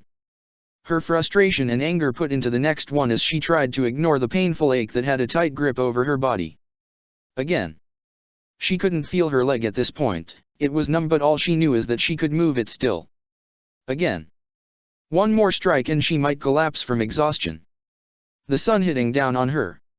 Suddenly a hand grabbed Mina by her shoulder. She turned around to see Aaron looking at her in confusion. Mina, that's enough. He said, both Edward and Alphonse behind him watching closely as Levi stood back from a distance. Mina looked at him for a few seconds, before collapsing onto her knees as he hands held her up from the ground. Everything hurt and she was bathed in sweat. You were only supposed to do 20 kicks. Ed said. I lost track of time. Mina said, stumbling on her words slightly. How many did I do? I lost count at some point, but over 70 I think. Aaron replied. You looked really focused, so we thought we shouldn't disturb you. 86. Levi said as he walked up to them. 86 kicks to the dummy. Can't say I'm not impressed, but this was supposed to be a warm-up after all. Levi knelt down slightly and placed his hand on her shoulder. Mina turned her head to the side slightly to look at him. Suddenly the sun disappeared and the blue sky was gone, replaced by a stone ceiling, an open space replaced by 4 small walls, and any light available came from candles which was outside of metal bars. Where am I? She felt angry, scared, as Levi continued to stand over her. What's wrong with you? Levi asked. Mina hit his hand off her shoulder. She turned around on her back and began to move away slightly, desperately trying to away from him like a tortured prisoner. Both Aaron and Alphonse rushed to her. She turned her head from side to side, looking at them. The walls had suddenly disappeared and the sky reappeared without her noticing. What's up with you? Levi asked. Mina continued to look around her, as if checking if the place she was in was real. Let's take a break for now. Ed suggested, we can always practice fighting another time. Mina nodded her head and both Aaron and Alphonse helped her onto her feet. The group started to walk off back to the castle. Hey guys, Ed, Alphonse, and Levi looked back. Can I talk to Aaron for a second? It's about my Titan. They nodded their heads and began to jog away, Alphonse looking back over his shoulder for a second before walking off with Ed and Levi. Aaron, did you ever get visions? Mina asked. Visions? Aaron repeated. Like you're seeing something or a memory that you shouldn't have. Mina clarified. The memories, yeah, I get those. Aaron replied. but that only happened when Historia and Rod touched me back in the cave. Have you gotten Annie's memories? Yeah, I have, but it's weird. Mina replied, it's like her memories spill into my everyday life. When I was kicking that dummy I was somewhere else and with someone else for a while, but I don't personally know that person, but I know who they are. Who is it? Aaron asked. I think it's Annie's father. Mina replied he had her practice kicking a dummy of hours, every day till her body ached. Like he was training her to be this. I guess that explains why Annie was so good at hand-to-hand combat. Aaron remarked. But on your memories, I don't think I've had my memories just slip into my everyday life, at least not yet anyways. There was a few seconds of silence. Was the reason you were scared of Levi was because of one of Annie's memories? Mina nodded while she looked at the ground. I'm scared, she admitted. But I wonder if I could understand Annie more, maybe understand why Reiner and Berthold did what they did. I hope my memories can do the same too. Aaron agreed. Okay, Mina, are you ready to do this? Hang asked, holding the reins of a horse next to her and her assistant, Moblet. A couple days since Mina had woken up. Since then it had been hours of hand-to-hand training and practice fights for hours on end. Now was the moment. Finally trying to transform into a Titan, the female Titan. Annie's Titan. We'll only be more than a couple meters away from you. Hang told her. Mina turned her head looking around. Across the field there were a few scouts dressed in their gear watching her while she talked with Hang. I understand. Mina replied, looking back at Hang. Her fingers began to move slightly. She tried to grip her hand into a tight fist and as she consciously tried to control her breathing. Are you okay? Hang asked. She sounded concerned. Yes, I'm fine. Mina replied quickly. Okay, no pressure, just try your best. Hang encouraged her, a kind smile on her face. Hang climbed onto her horse. When I fire the green flare, that's your signal to transform. Good luck and remember, think of a reason to transform. Hang whipped the reins of her horse and rode away. Mina watched as Hang's horse grew smaller the further she went from her till she was a large dot on the horizon. A green flare was suddenly shot into the sky, the green smoke trail soaring into the clouds. Mina looked down at her hand, shaking slightly, before she placed the base of her thumb into her mouth and tried to bite down. Her hand began to tense as the muscles and skin pressed against her teeth. She relaxed her hand and moved it from her mouth. Red teeth marks decorated the base of her thumb. How does Aaron do this? She continued to stare at her hand for a few seconds before shutting her eyes for a second and breathing in deeply. I can do this, she muttered. She quickly tensed her hand and placed the base of her thumb back into her mouth before biting down hard. A sharp and uncomfortable pain almost forced her to stop. There was a warm spurt of blood bursting from her hand. The metallic taste assaulted her taste buds. She quickly pulled her hand from her mouth. A mix of saliva and blood covered her hand. Think of something, she muttered. I want to transform, please transform. Nothing. I need a reason. Her mind was blank. I want to protect my family, she stated aloud. Still nothing. I want to help humanity. It was calm. The warm orange sky and gentle wind remained undisturbed. I want. She shut her eyes tightly as she scoured through the nothingness in her mind. She opened her eyes once more. I don't want to do this. What if I get stuck in the Titan? What if I'm not good enough? I don't want to die. She looked back at her hand. Blood continued to drip down from the open wound. She recalled all those times when Aaron had healed from his wounds in human form. Why aren't I? A storm of galloping snatched her attention as she looked up to see Hang leading a group of other riders behind her ride their horses to Mina's spot. The group stopped just a meter away from her. Mina, is there something wrong? Mina's mouth began to droop as she looked down onto the ground, not wanting to meet the gaze of the others. I can't transform, she admitted. I'm trying to think of something, but my mind is just blank and I'm scared. Oh, Aaron, Levi said, glancing at him. Help her sort her shit out. Aaron approached Mina. It's fine if you're struggling now. Aaron comforted. I didn't know how to use it when first tried it. Just try to clear your mind. I'm trying but I'm worried. Mina stated, what if I get stuck in the Titan? That won't happen. Eren assured her, controlling a Titan is all in the mind. He placed his index finger onto his temple. If you want to leave, then just think of leaving and you'll burst out. Just clear your mind and think of something immediate like a Suddenly the earth around them began to rumble as a large dirt structure rose from the ground. Sparks of blue lightning danced around it as it morphed into its shape, a Titan figure which towered over them. Like fighting a 15-meter Titan.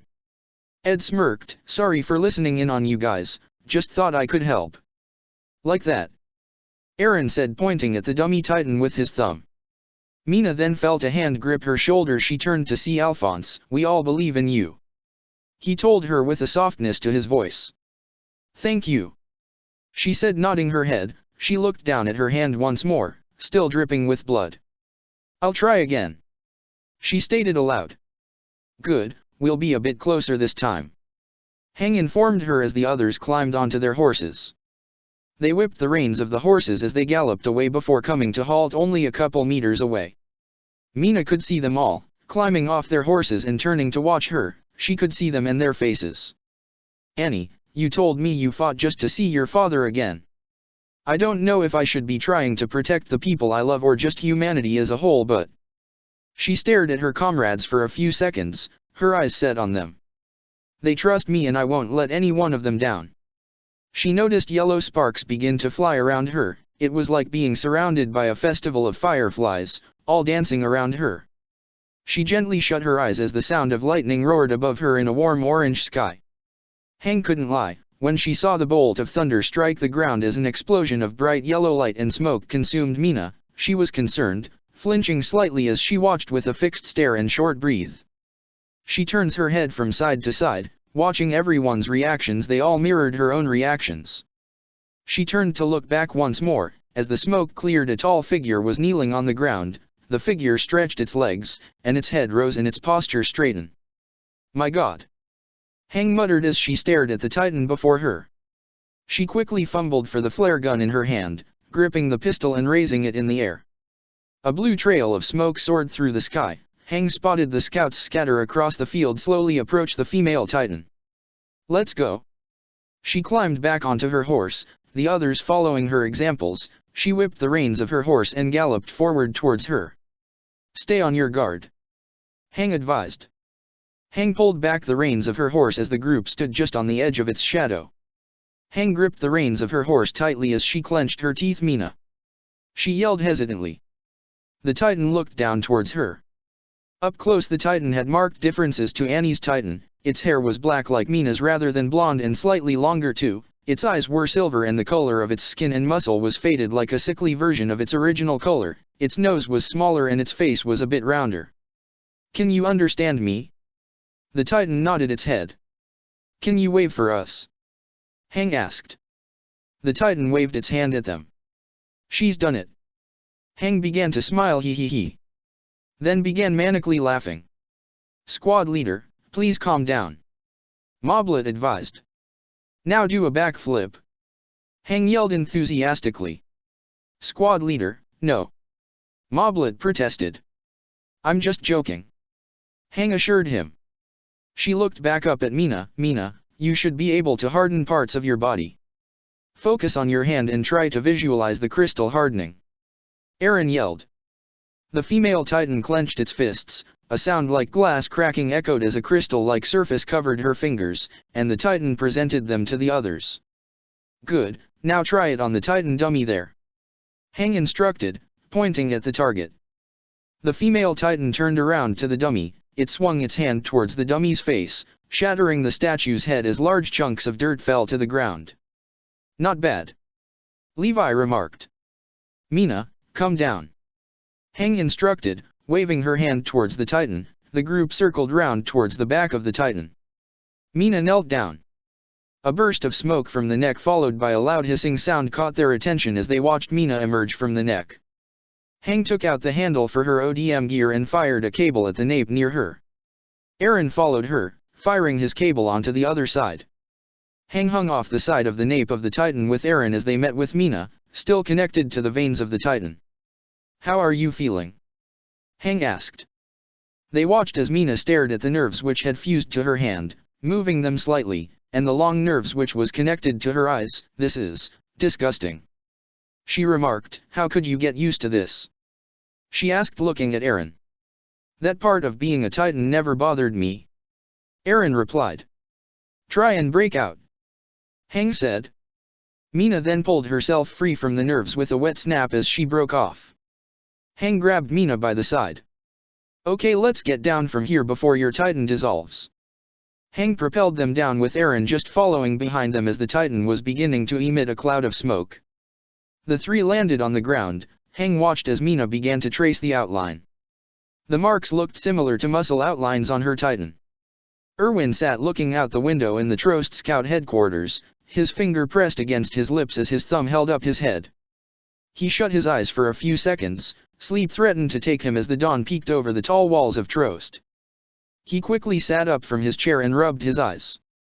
"Still more work to do, it's not long now, soon I'll know." There was a knock on the door. "That's right, Hang and Levi were meant to see me." "Come in," Erwin said as he moved his chair to face the door, his hands on the desk with his fingers intertwined. Both Hang and Levi entered through the door. Levi closed the door as Hang took her seat on the other side of the desk. "Good morning, Erwin," Hang said. "Up early as usual." "You didn't sleep, did you?" Levi questioned him before Erwin could answer. There was more work that needed to be finished in relation to the female Titan incident. Erwin explained. "Now I can focus on continuing preparations of the operation. How about you get some fucking sleep?" Levi countered. He sounded annoyed. "In time, all in good time," Erwin replied. "How was the briefing with Darius?" Hang asked. "Fair to say many within the upper commands of other corps are less than pleased." Erwin said some of the garrison commanders argued that each corps should add a shifter to their ranks and are frustrated that the chance is now missed. Other than that, the decision was accepted if begrudgingly. "Anyway, how has Mina Carolina adapted to being the new female Titan?" Erwin asked. "We've carried out some shifting tests to see if she can properly command transforming into her Titan," Hang explained. "Then there were intelligence and stamina tests. Results are similar to Eren's Titan." Hang placed a brown folder on Erwin's desk. "I've taken the liberty of making a dossier of the results, what to look out for, the precautions, the findings, you know the works." "Excellent," Erwin replied. "What are you planning for her now?" "I would like to test some of her abilities such as the Titan calling," Hang replied. "However, Levi and I both agreed that hand-to-hand combat training should be a priority. I have the Elrics and Eren helping Mina to improve her combat skill." Levi added. "If she's got a hope in hell of taking on either the armored or beast Titans, then she'll need to up her game in that regard." "Good, that is the right direction," Erwin replied, nodding his head. "How long till the operation?" Levi asked. "Only a few months now, still weighing up the options to having sufficient numbers of able bodies to take to Shiganshina," Erwin stated. "Have any offers from the garrison?" Hang asked. "Not yet, I'm still asking around and holding meetings with garrison captains," Erwin stated. "I'm shocked," Levi said sarcastically. "The garrison, who is almost entirely made up of cowards who don't want to risk their lives being asked to work even when it's only just to play a supporting role? Shocked. You could ask Captain Ian," Hang suggested. "He was a part of our uprising, so asking if he wants to volunteer may prove successful." "Thank you, that is a good suggestion," Erwin replied. "One way or another, we will take back Wall Maria soon." "Reiner!" Berthold yelled as he stood upon the rumble of a house. The armored Titan lay still on the rumbling of a long-abandoned street market, his armor around his body shattered like a cracked window and the armor on half his face had been tore off. Clouds of smoke was pouring out of his body. The beast Titan sat, its arms resting on its knees, as it looked at his handiwork. Berthold climbed up onto the armored Titan, reaching its neck. The fragments of armor shattered as Reiner burst from the Titan's neck. "Still proven to be just as worthless as you were all those years ago," remarked a person off from the side. As Berthold picked up Reiner, he turned his head to face him. The guy was sitting comfortably on the platform which rested on the cart Titan as they both watched him aid Reiner. "Quiet, Porco," Berthold growled. Am I wrong? Porco replied. Berthold eyed him viciously. Even after all these years he never stopped hating Reiner, instead after he found a whole new reason to despise him. 5 years and no results. No, how about 5 years and 2 of Marley's Titans lost because you all followed his lead? Porco reminded them, a screw-up so bad that Marley now has to send more of its warriors to clean up this mess. Reiner grumbled weakly as he tried to hold himself up to no avail. We had to fight against those 2 brothers on top of capturing the coordinate. Berthold yelled back in frustration. Stop acting like you know what we went through or the pain it was dealing with them all. Which is exactly why we should be figuring out our next steps on how to deal with them, then plan out some futile mission to save Annie. The Beast Titan responded with its deep and animal-like voice. But I guess that debate is settled now. A burst of smoke erupted from the back of the Beast Titan's neck as a figure emerged to stand on its shoulder, cleaning their glasses.